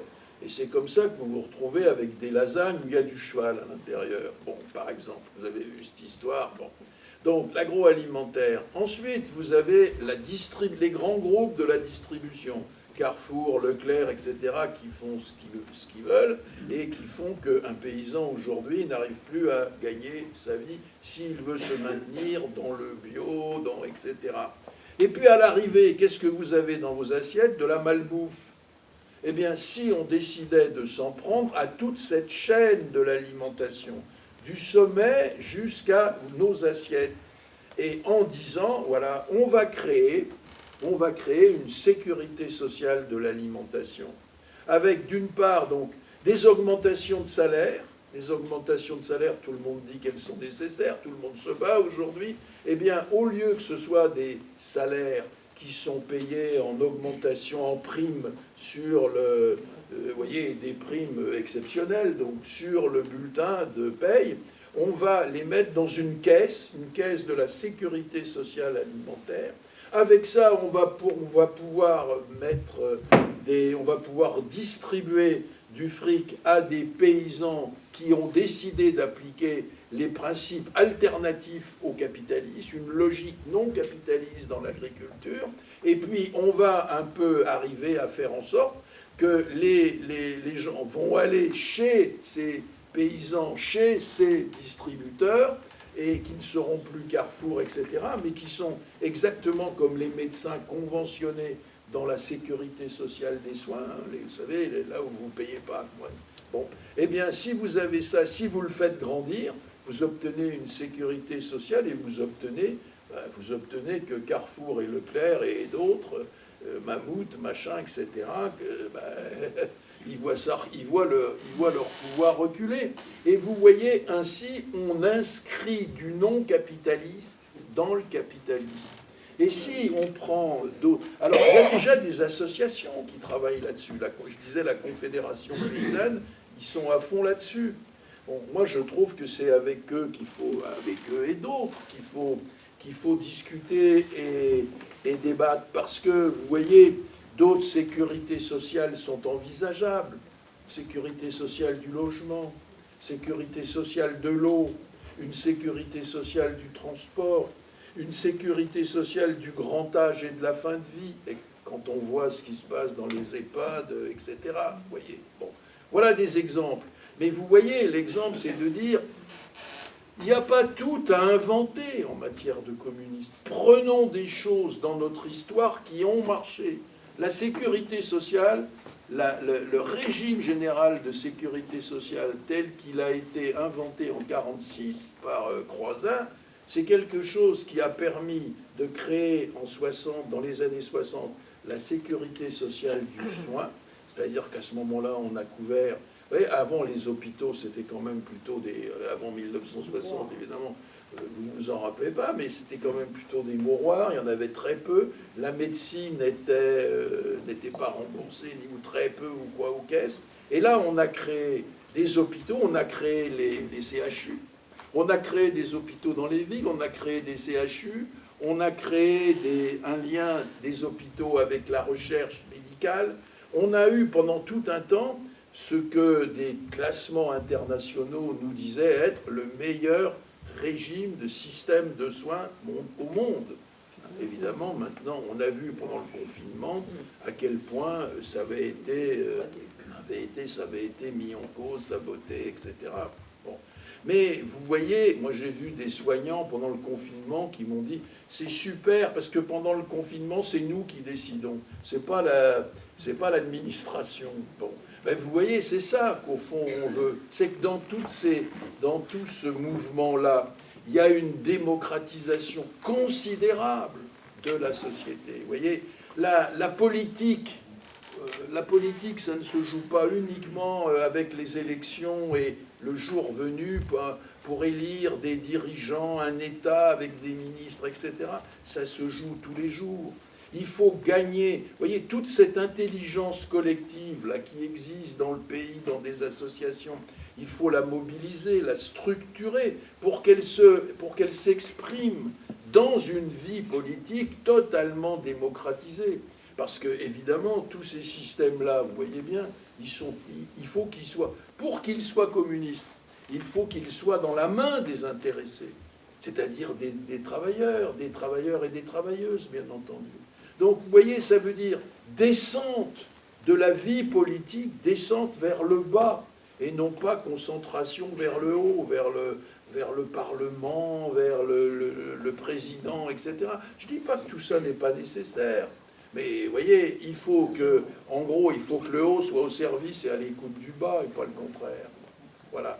Donc, moi, c'est ça qui me paraît important. Voilà des pistes de réflexion que je voulais vous livrer ce soir, qu'on va à présent discuter et débattre si vous le souhaitez. Et moi, je voulais simplement vous remercier de votre généreuse attention. Merci.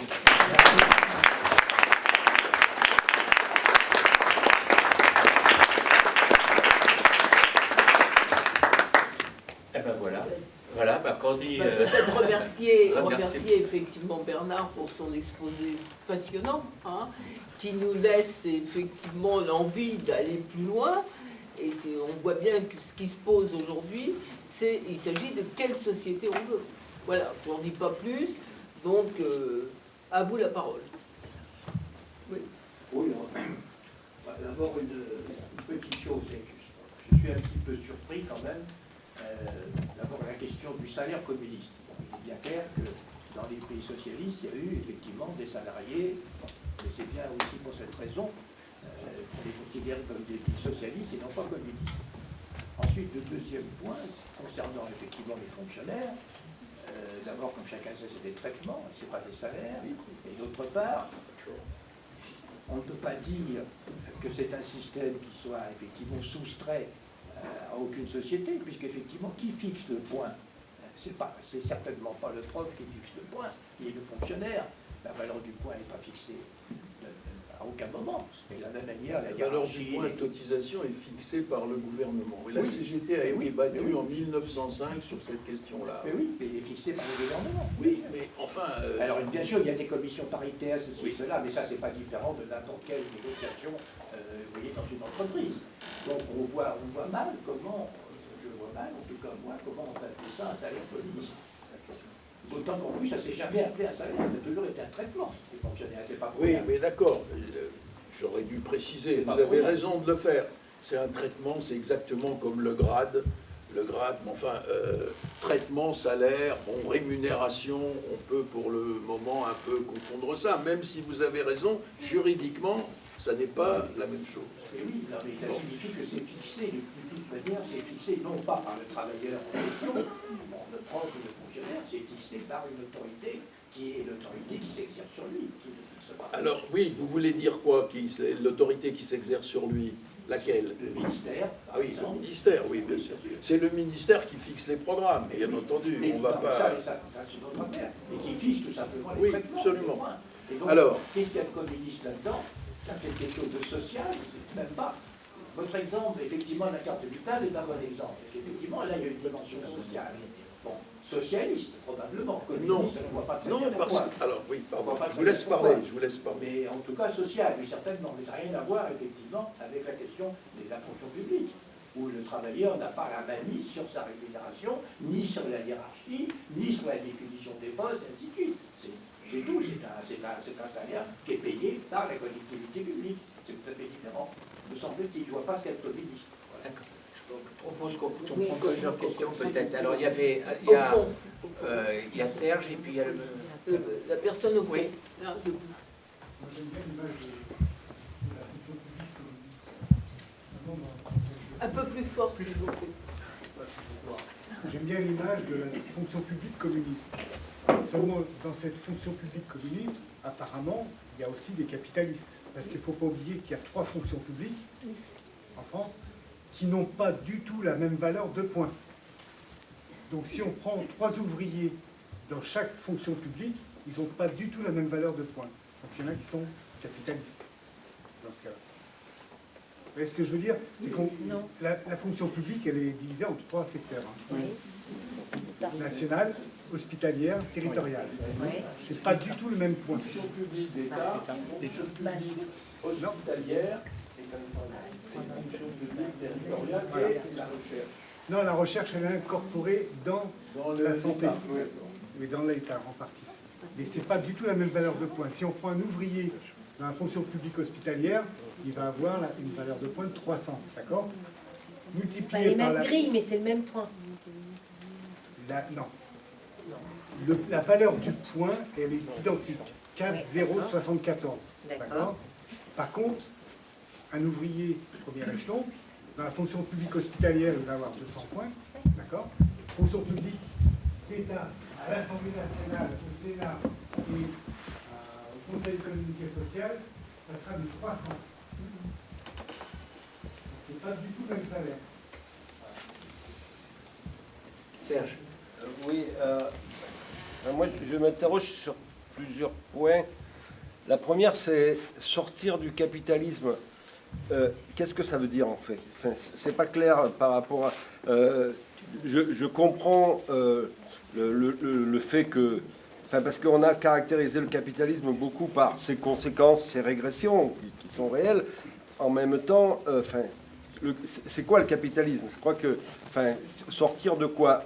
Le capitalisme, pour moi, c'est un certain nombre de règles de fonctionnement qui, de façon dominante, font système. Mais c'est un système mixte avec des contradictions, y compris avec des luttes, des acquis sociaux, des conquis sociaux, et puis il y a aussi l'économie sociale, etc. Enfin, il y a un certain nombre de choses qui ne sont pas dans la logique, c'est pas trop ce terme, enfin, dans les règles dominantes.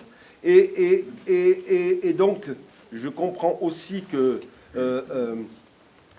c'est avec des propositions de haut niveau que tu as appelé du communisme déjà aujourd'hui, que l'on peut dépasser, transformer. Mais enfin, en même temps, la question, c'est à quel moment on n'est plus dans le capitalisme. Enfin, j'ai quand même une interrogation sur le fait que...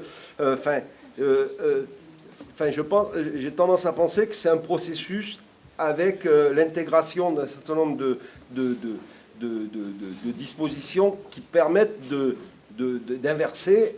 Alors, inverser vers quoi? Alors, juste une deuxième petite incidente. Tu as parlé socialisme, mais plutôt par rapport à ce que ça véhicule, à l'histoire. Enfin, moi, j'avais dans la tête le socialisme, à chacun son travail, le communisme, à chacun ses besoins. Alors, c'est pas du tout dans ce sens où tu le présentes.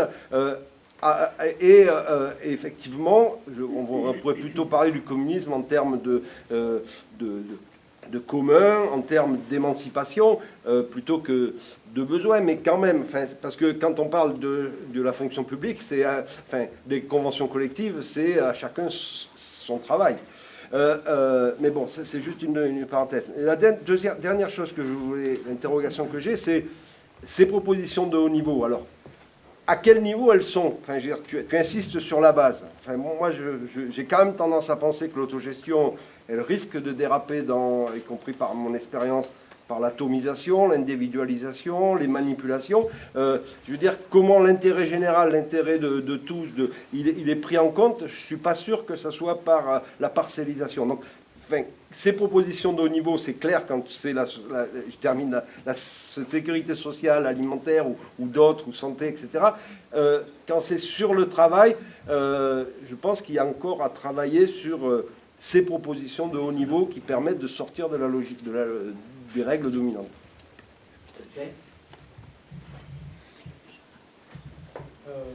Moi, c'est juste la question que je voulais vous poser, c'est que si on part sur la proposition qui est avancée, ça veut dire qu'on va scinder les luttes et essayer de on va faire comment le communisme sera réduit à des luttes séparées pour arriver comme la lutte pour la sécurité sociale, la lutte pour...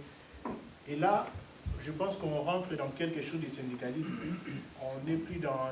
Effectivement, des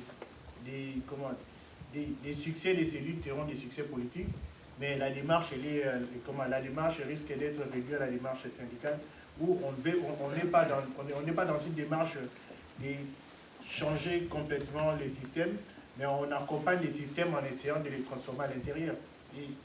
Et donc, ça veut dire que si je vais plus loin dans la réflexion, c'est comme si il y aura un capitalisme qui va évoluer vers le communisme. Et je ne me retrouve pas dans... En fait, c'est comme ça que j'ai compris les choses. Je ne me retrouve pas.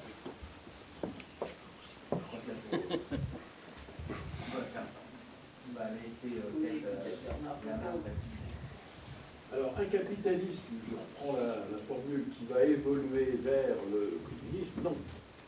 Non, quand même, j'ai essayé de le montrer, justement. Il ne faut surtout pas attendre que le capitalisme évolue lui-même vers autre chose que lui-même qui le dépasse. Vous voyez, j'ai dit au contraire, il nous emmène vers le désastre, vers une régression, voire vers la mort à horizon, etc.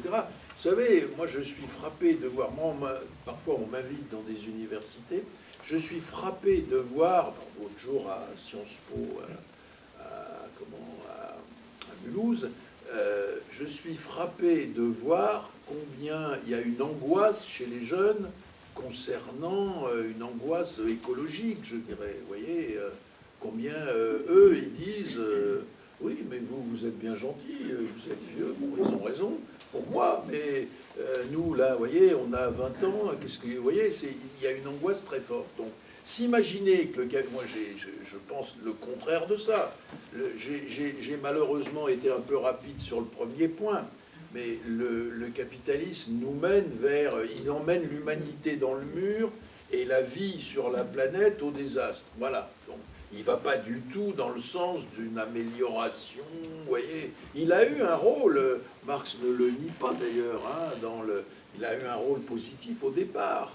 Oui, il a permis de développer.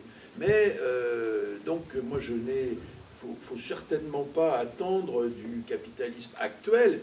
Il est plutôt, vous voyez, moi je trouve qu'il est plutôt en fin de course, là. Et donc moi ce que j'aimerais, c'est que les forces politiques, à commencer par la mienne, s'emparent du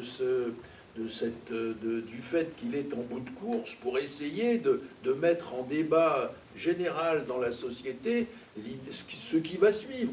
L'idée d'un après-capitalisme. Vous voyez, si vous ne voulez pas appeler ça le communisme, mais appelez-le l'après-capitalisme, le post-capitalisme, le commun, comme vous voulez, peu importe. Mais en tout cas, l'idée, c'est de ne pas attendre.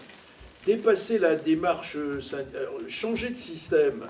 Oui, c'est ce que j'ai dit. La question est bien à la fin de changer de système. Mais vous voyez, ça ne se fait pas d'un seul coup par un coup de baguette magique. Vous voyez, c'est changer le système, je trouve qu'il faut l'imaginer. Quelqu'un a utilisé le mot processus. Hein, c'est vous qui... Je crois que c'est en effet ça. C'est en effet un processus qui va... Mais en tout cas, un processus qui, dès le début, se fait au nom d'un après-capitalisme, d'un post-capitalisme. Pour que les choses soient claires, il faut nommer la chose qu'on veut et la chose vers laquelle on va. Voilà. Hein, vous voyez, moi je trouve que j'en ai un petit peu assez, je ne sais pas si vous allez me suivre là, mais on a l'idée qu'au fond, le capitalisme produit des victimes. Bon, des victimes. Ça va de moins en moins bien. Bon, des victimes. Mais moi, j'aimerais qu'ils produisent aussi des gens qui ont envie de le dépasser, parce que ça va se faire avec eux. Vous voyez, pas seulement des gens qui souffrent, je le comprends. Des gens qui sont en colère parce qu'ils souffrent, je le comprends. Mais des gens qui attendent tout d'une élection présidentielle ou quoi, ou qu'est-ce, vous voyez, une fois tous les 5 ans, je trouve que c'est là où il y a quelque chose d'illogique. Vous voyez, il faut au contraire se dire, mais l'histoire, elle bouge comment? Ben, elle bouge avec les peuples qui font. Et donc, par conséquent, nous, l'idée, c'est d'essayer de semer des idées positives, pour dire. Alors, vous dites après, quelle différence avec le socialisme, au fond, vous me dites, oui. Alors, non, je crois que la grande différence, c'est dans le fait que tout ce dont j'ai parlé là se faisait en dehors, pas en dehors complètement, je ne le conteste pas. Mais si vous voulez, par rapport à l'URSS, les fonctionnaires en URSS étaient tous des fonctionnaires d'État. Et c'était l'État. Et au bout d'un qui décidait. Et au bout d'un moment, c'était l'État qui, de A à Z, calculait les plans, calculait les objectifs à atteindre, etc. Ce qui fait qu'on s'est rendu compte que, d'une certaine manière, les gens en bas, les travailleurs dans les entreprises, on leur donnait des trucs qui leur tombaient dessus du haut, et il fallait qu'à tout prix, ils soient dans les clous.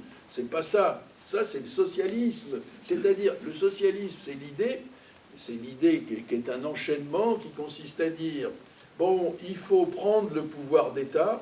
Une fois que vous avez le pouvoir d'État, eh bien, d'en haut, il va, lui, quoi faire? Il va s'emparer des richesses et il va les redistribuer de manière un peu plus juste, hein, par des impôts, par des taxes, etc. Autrement dit, la grande idée de la social-démocratie aujourd'hui, c'est de dire il faut prendre l'État et ensuite, eh bien, on va redistribuer les richesses en corrigeant les inégalités qui naissent du marché. Bon. Mais ça, ce qu'on voit, c'est que ça ne marche pas. Parce qu'il faut s'attaquer aux richesses, non pas une fois qu'elles sont créées, mais sur le lieu où elles se créent. C'est pour ça que moi, j'ai mis l'accent sur le travail. C'est dans les entreprises que ça se passe, vous voyez. Donc ça, l'URSS, de ce côté-là, n'a pas été bonne, hein, puisque les entreprises étaient totalement soumises. Vous voyez, les travailleurs n'avaient qu'une chose à dire, ils étaient tous... il y avait comment dire... Le parti était un parti État et le syndicat était un syndicat parti. Voilà, donc tout ça marchait ensemble. C'est là où je pense que ce qui s'est fait en France est complètement différent. Ensuite,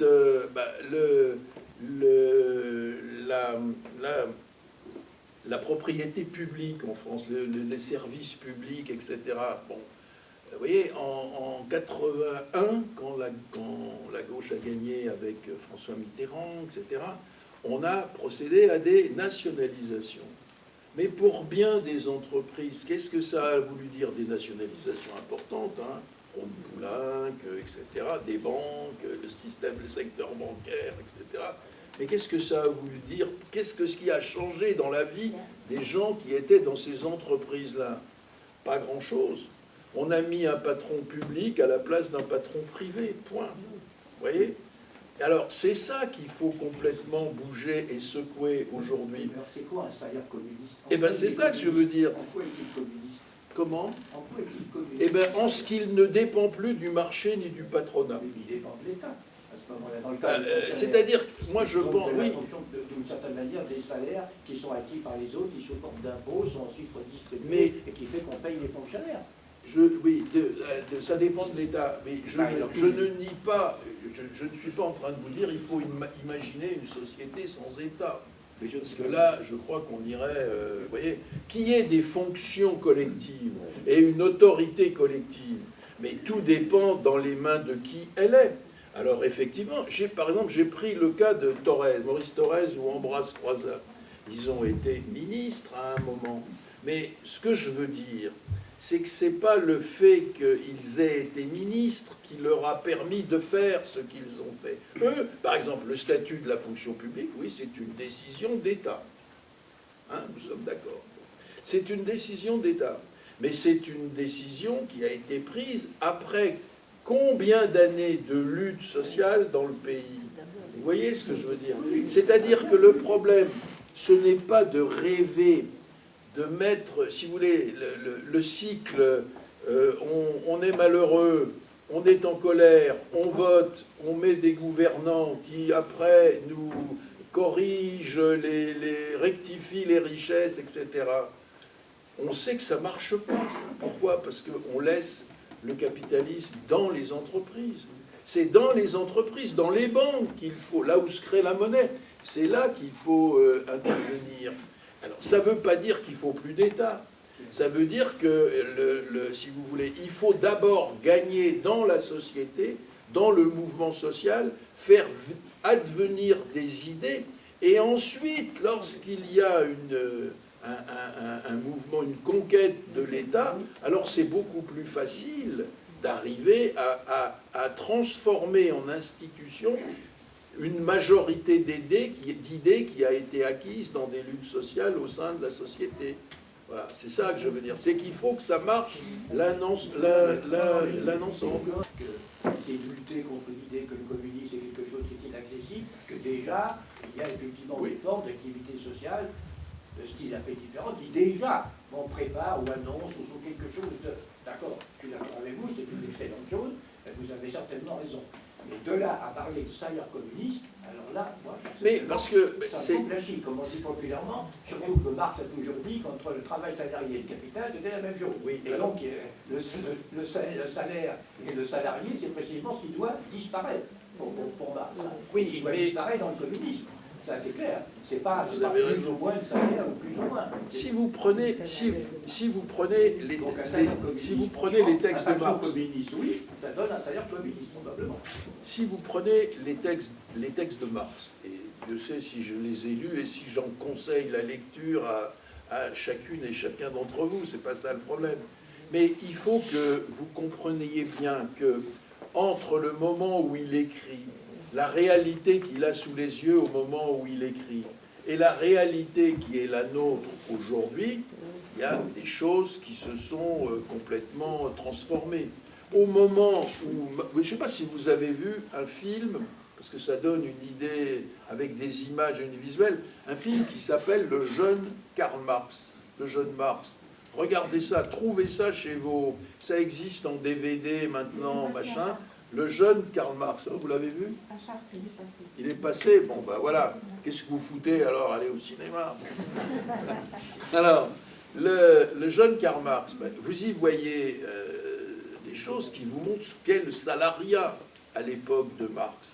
Et effectivement, vous avez raison, quand Marx rencontre des ouvriers, c'est relevé public, en 1847, à l'époque, il est à Bruxelles, et il les reçoit, et les ouvriers lui disent « On voudrait mettre sur nos banderoles des journées de travail équitables pour un salaire équitable. » Et Marx leur dit « Non, ça, c'est un mot d'ordre réactionnaire.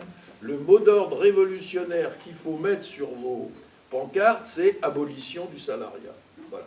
Parce qu'à l'époque, en effet, le salariat est complètement dans les mains du patronat, et que quand vous voyez ce film, quand vous lisez les romans de Dickens sur l'Angleterre, Oliver Twist, etc., vous voyez que le salariat, c'était vraiment pas quelque chose qui était une planque hein, à l'époque, c'était une souffrance.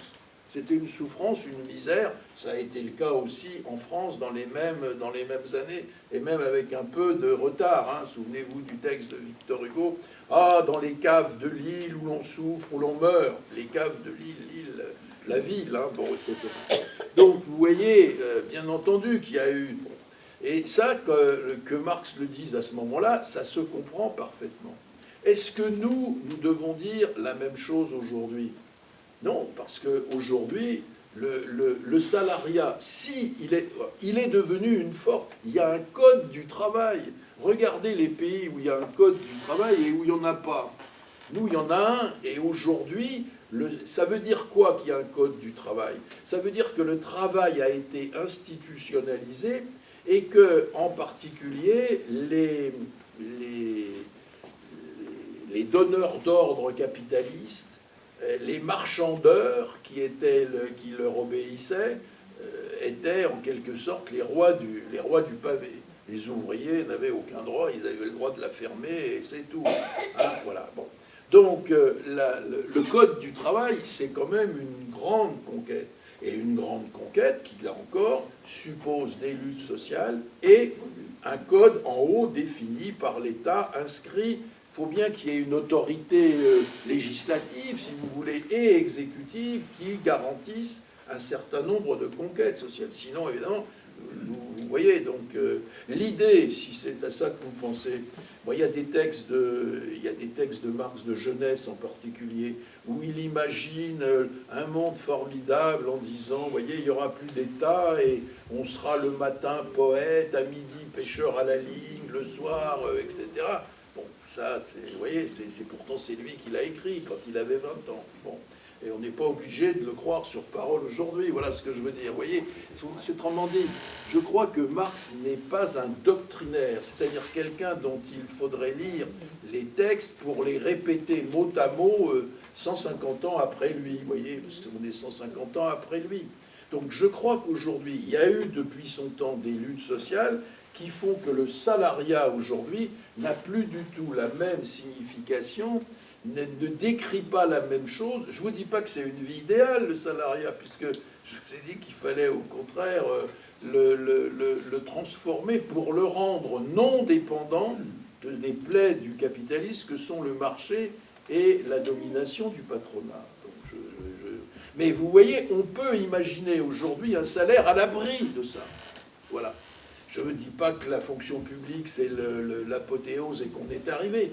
Mais je dis simplement, je trouve que c'est en effet une idée intéressante, que de dire que la transformation sociale, elle peut s'imposer. Vous voyez, c'est-à-dire que pendant très longtemps, les communistes ont vécu avec l'idée qui relevait de ce qu'on appelait à l'époque le marxisme-léninisme, qui est une invention des soviétiques, si vous voulez, à l'époque, dans les années de Staline, quoi.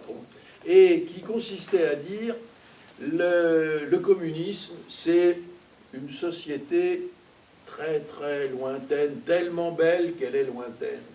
Et qui consiste, d'ailleurs, vous voyez, souvent j'ai entendu, et peut-être vous avez entendu dire, au fond, le communisme, c'est notre horizon.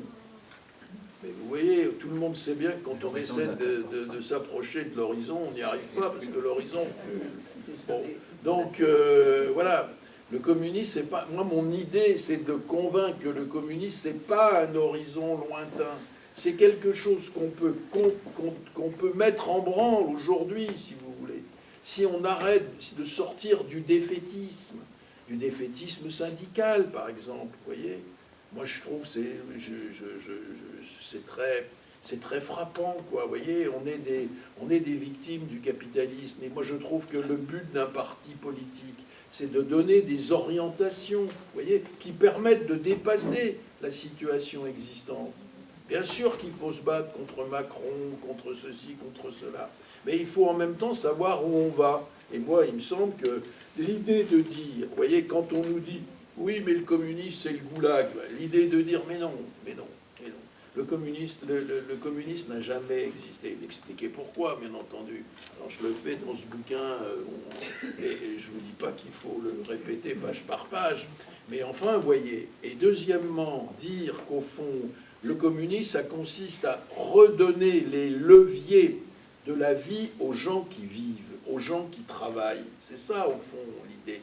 Et par conséquent, leur dire, c'est au fond de vous, de nous, que ça dépend aujourd'hui. Et puisque ça a déjà eu, il y a déjà eu des étincelles, des germes de communisme, ben, on peut les développer. Il faut les généraliser. Vous voyez, c'est ce que j'ai essayé de vous montrer. Que ce soit pas facile, que ce soit pas l'idéal. Parce qu'évidemment, vous comprenez bien que depuis 46, 47, quand je vous parle de ces années-là, ben, la sécurité sociale telle qu'elle a été créée par Ambroise Croizat, vous pensez bien que si c'est vraiment, comme j'ai raison de le dire, déjà là communisme, vous comprenez bien qu'il n'y a pas que moi qui s'en ai rendu compte.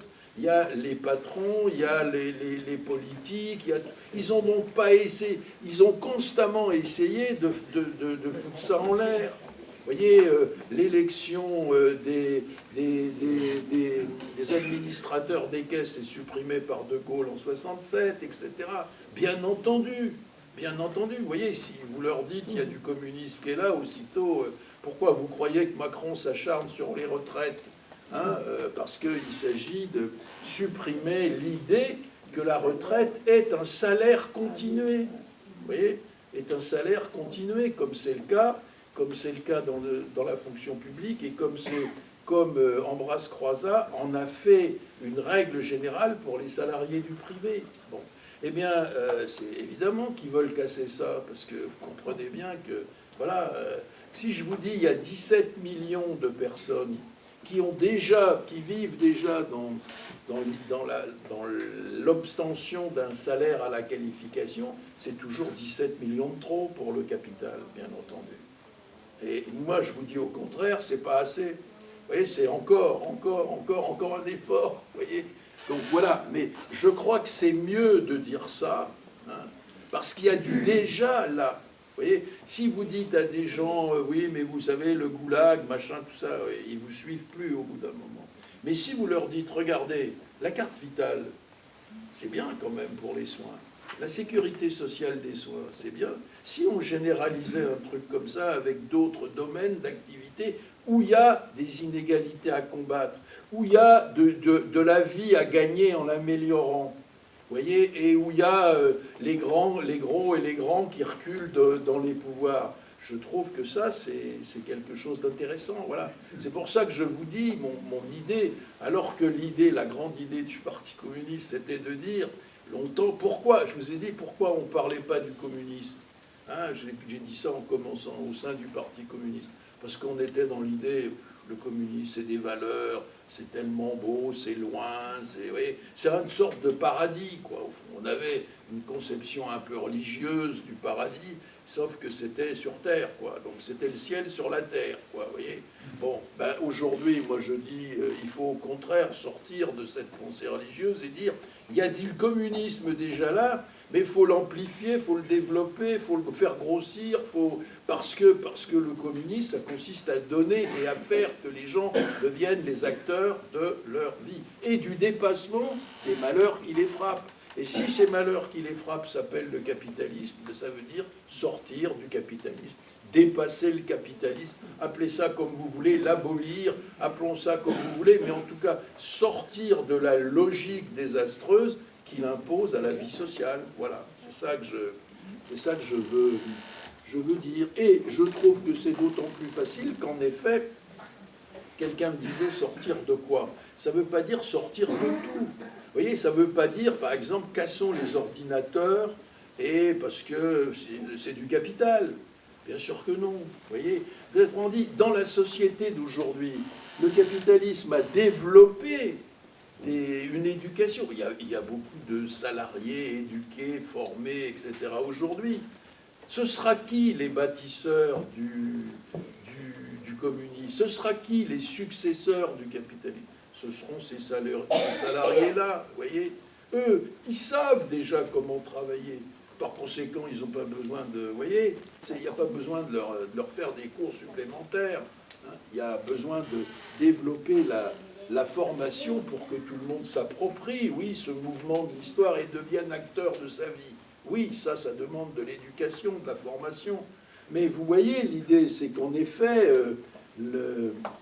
sortir du capitalisme, ça veut dire sortir du fait que la richesse appartient à d'autres qu'à ceux qui la créent. Voilà, c'est très simple au fond.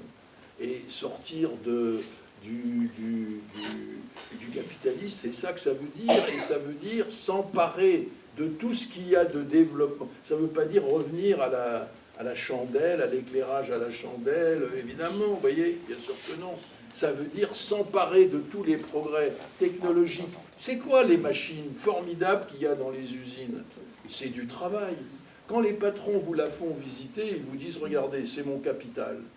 Voilà, c'est mon capital. Les machines qui sont là, formidables. Mais en réalité, c'est quoi? C'est du travail. C'est du travail mort, comme on dit. C'est-à-dire c'est du travail coagulé sous forme de machines, d'application des sciences, etc. C'est quoi un ordinateur, hein? C'est du travail coagulé. Il y a même de la mémoire dans un ordinateur. Alors que pendant très longtemps, on avait pensé que la mémoire était liée à notre cerveau et uniquement à notre cerveau. Il y a de la mémoire dans les ordinateurs. Est-ce qu'on va annuler ça? Bien sûr que non. Et ça ne veut pas dire sortir de ça, sortir du capitalisme. Sortir du capitalisme, ça veut dire sortir de ce qui fait qu'aujourd'hui, par exemple, rien que le fait d'être propriétaire de stock option, par exemple, les actionnaires, c'est ça, ça vous permet, parce que vous êtes propriétaire, de bénéficier du travail des autres. Du travail que vous n'avez pas à faire vous-même, mais du travail des autres. C'est ça. Bon, ben, le communisme, c'est ce grand mouvement historique qu'on voudrait, que nous souhaitons tous voir se développer autour de cette réappropriation de nos vies et de notre travail. C'est pour ça que j'ai dit, ça commence par l'établissement de la souveraineté des travailleuses et des travailleurs sur le travail, sur la production de valeur, sur ce qui fait qu'une société existe, qu'elle survit, qu'elle se développe, puisque c'est le travail humain qui la fait vivre et qui la développe. C'est bien normal que ce soit ceux qui l'accomplissent, ceux et celles qui en soient les décideurs, voilà, les maîtrisants. Voilà, c'est ça au fond l'idée, le résultat et c'est ça que, me semble-t-il, c'est un peu des idées nouvelles. Je comprends bien qu'il faut les approfondir, qu'il faut en débattre, en discuter, mais vous voyez, voilà. Il y a encore une question, oui. Et puis après, on va arrêter, s'il vous plaît. Oui, oui. Oui. Il y en a quelqu'un qui... Cette image de prendre comme la sécurité sociale pour regrouper quelque chose, en 1946, quand la sécurité sociale elle a été créée, il y a quand même des choses qui n'ont pas réussi à rentrer dans la sécurité sociale, Oui. telles que l'Alsace, la Moselle, qui a les mêmes conditions. Ensuite, il y a les clercs, les notaires, etc. Les agriculteurs, qui n'ont pas pu rentrer dans la sécurité sociale. Si on prend l'image d'avoir une carte pour l'alimentation comme le système de la sécurité sociale, on va se retrouver encore avec des gens qui ne rentreront pas dans ce modèle-là, pour garder leurs privilèges. Mais si vous êtes en train de m'expliquer qu'il y a des gens qui ont des privilèges et que leur souhait le plus profond, c'est de les garder, évidemment. Oui, mais moi, mon idée...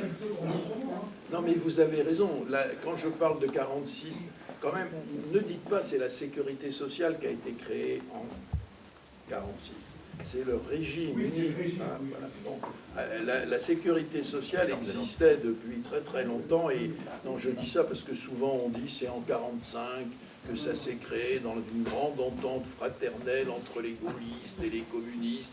À ce moment-là, alors que la droite, le patronat était déconsidéré parce qu'ils avaient collaboré, le régime de Vichy, etc. Ça, c'est de la fable. Hein. Vous voyez, De Gaulle, dès qu'il est obligé de nommer des ministres communistes, parce qu'aux élections de novembre 1945, le Parti communiste fait plus de 30%, qu'il est le premier parti de France, et il est obligé de mettre des ministres communistes, dont Thorez, dans le gouvernement, mais ça lui fait tellement mal qu'en janvier, il fout le camp, il démissionne, vous voyez, tellement il est hostile à ça. Donc, vous voyez, donc...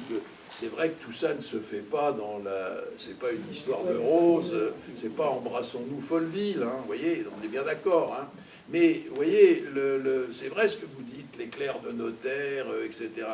Mais moi, je trouve que tout dépend, au fond, de la force du mouvement, vous voyez. Si, dès lors qu'on considère que nous sommes des humains qui ne doivent pas s'en tenir à aller voter une fois tous les 5 ans, tout ce que vous voulez, mais qu'il y a en quelque sorte à se réapproprier les leviers qui nous font vivre, au fond, et qui nous font vivre tous les jours. Vous voyez, moi je pense à ces jeunes qui disent c'est vraiment pas mes valeurs qu'on me demande d'appliquer aujourd'hui, et qui ont l'angoisse de dire écocide, oui, qui parlent d'écocide. Vous savez, le génocide et l'écocide, c'est-à-dire la mise à mal. Et quand on voit l'été qu'on a eu, quand on voit le climat, quand on voit les débordements, quand on imagine les terres qui vont être recouvertes par la mer, etc. Alors à Chartres, vous risquez rien, pas grand-chose. Mais de ce point de vue-là, ou alors il faudrait que vraiment il y ait un gros débordement. Mais oui, voilà. Bon, donc vous voyez, mais il y a une vraie angoisse. Et moi, je sens monter. Et c'est ça qui me fait vous dire, je trouve qu'il y a un décalage entre ce que disent les forces politiques de gauche, c'est-à-dire le Parti communiste, France insoumise, écolo, etc. Bon, et ce que dit en profondeur la société. La société, on en est à imaginons autre chose. Mettons-nous dans l'après-capitalisme. Et les autres ont tellement peur de prononcer le mot capitalisme et le mot communisme qu'ils disent on n'en parle pas. Hein? Et alors, moi je dis, mais il ne faut pas avoir peur. Le communisme, il a déjà commencé. Il y a déjà des morceaux de communistes qui sont là. Emparons-nous-en, généralisons-les, faisons en sorte que les clercs de notaire qui ont voulu être dans la sécurité sociale du soin soient dans la sécurité sociale de l'alimentation. Par exemple, pour prendre... Mais vous avez raison. C'est une bataille, j'entends bien, oui, c'est sûr.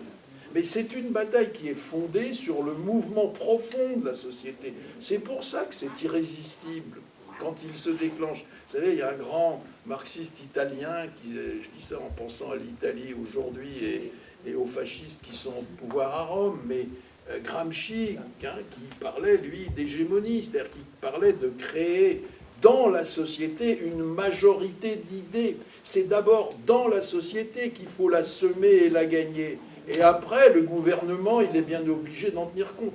Mais vous le savez, ça. Vous savez bien, par exemple, que le droit à l'IVG, avant d'être un droit inscrit dans la loi, ça a été gagné par des luttes sociales des femmes, Gisèle Halimi, etc.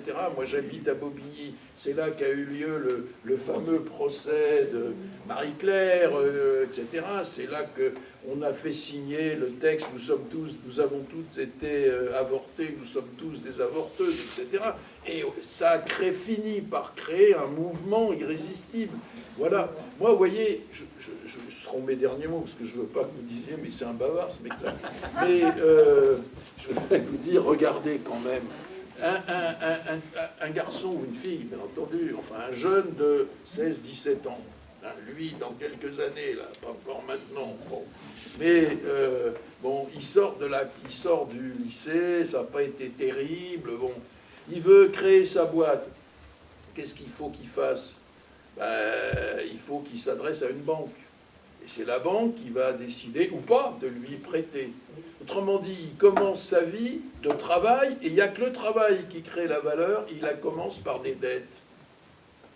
Bon, deuxièmement, il veut vivre, mais tout ce dont il a besoin survivre est privé.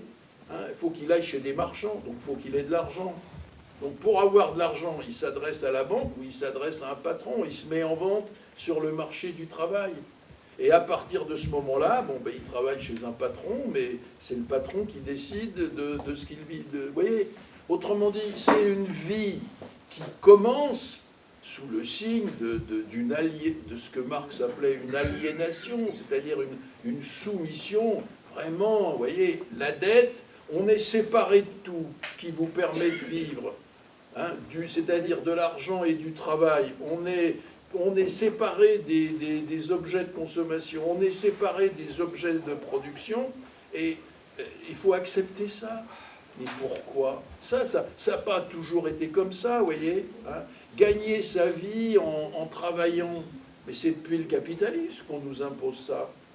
Donc moi, je crois que c'est ça, vous voyez. Moi, je trouve que le mouvement des femmes, par exemple, hein, MeToo, hein, je dis ça en regardant les femmes que j'ai devant moi, eh bien, vous voyez, c'est formidable, cette révolte.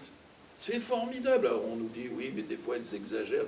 C'est formidable. Pourquoi? Parce que, ben, vous voyez, pendant tout un temps, alors il y a eu les féministes, ça ne date pas d'aujourd'hui, bien entendu, il y a eu le pouvoir de l'élection, il y a eu tout ci, il y a eu tout ça, mais tout un temps, c'était considéré comme normal, hein.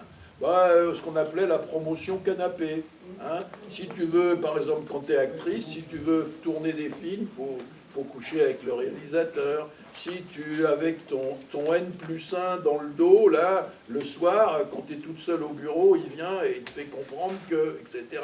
Bon, d'un seul coup, on a dit, ça c'est fini, c'est fini. Vous voyez, c'était pas toléré, mais enfin, c'était en silence, on n'en parlait pas, et d'un seul coup, pof. Alors là, révolte, c'est bon. Moi, j'attends qu'on fasse une révolte pareille à propos du système capitaliste et de la vie qu'on propose aux jeunes, en leur disant, voilà, il faut que tu travailles, mais le travail que tu fais va peut-être pas t'intéresser beaucoup, mais il faut que tu le fasses pour gagner ta vie. Vous voyez, le climat, bah oui, mais peu importe ce qu'on te fait produire, vous voyez, l'indifférence des travailleurs à ce qu'on produit, il faut que ça rapporte de la valeur, il faut que ça rapporte de l'argent dans le capitalisme. Qu'importe ce qu'on produit, même si c'est du poison, comme le Mediator, etc. Vous voyez. Donc, il y a quand même toute une série de scandales là, qu'on peut dire en termes de la vie quotidienne, très bien. Bon, moi, j'attends cette révolte-là. Et je vous invite à la faire. Voilà, bonsoir.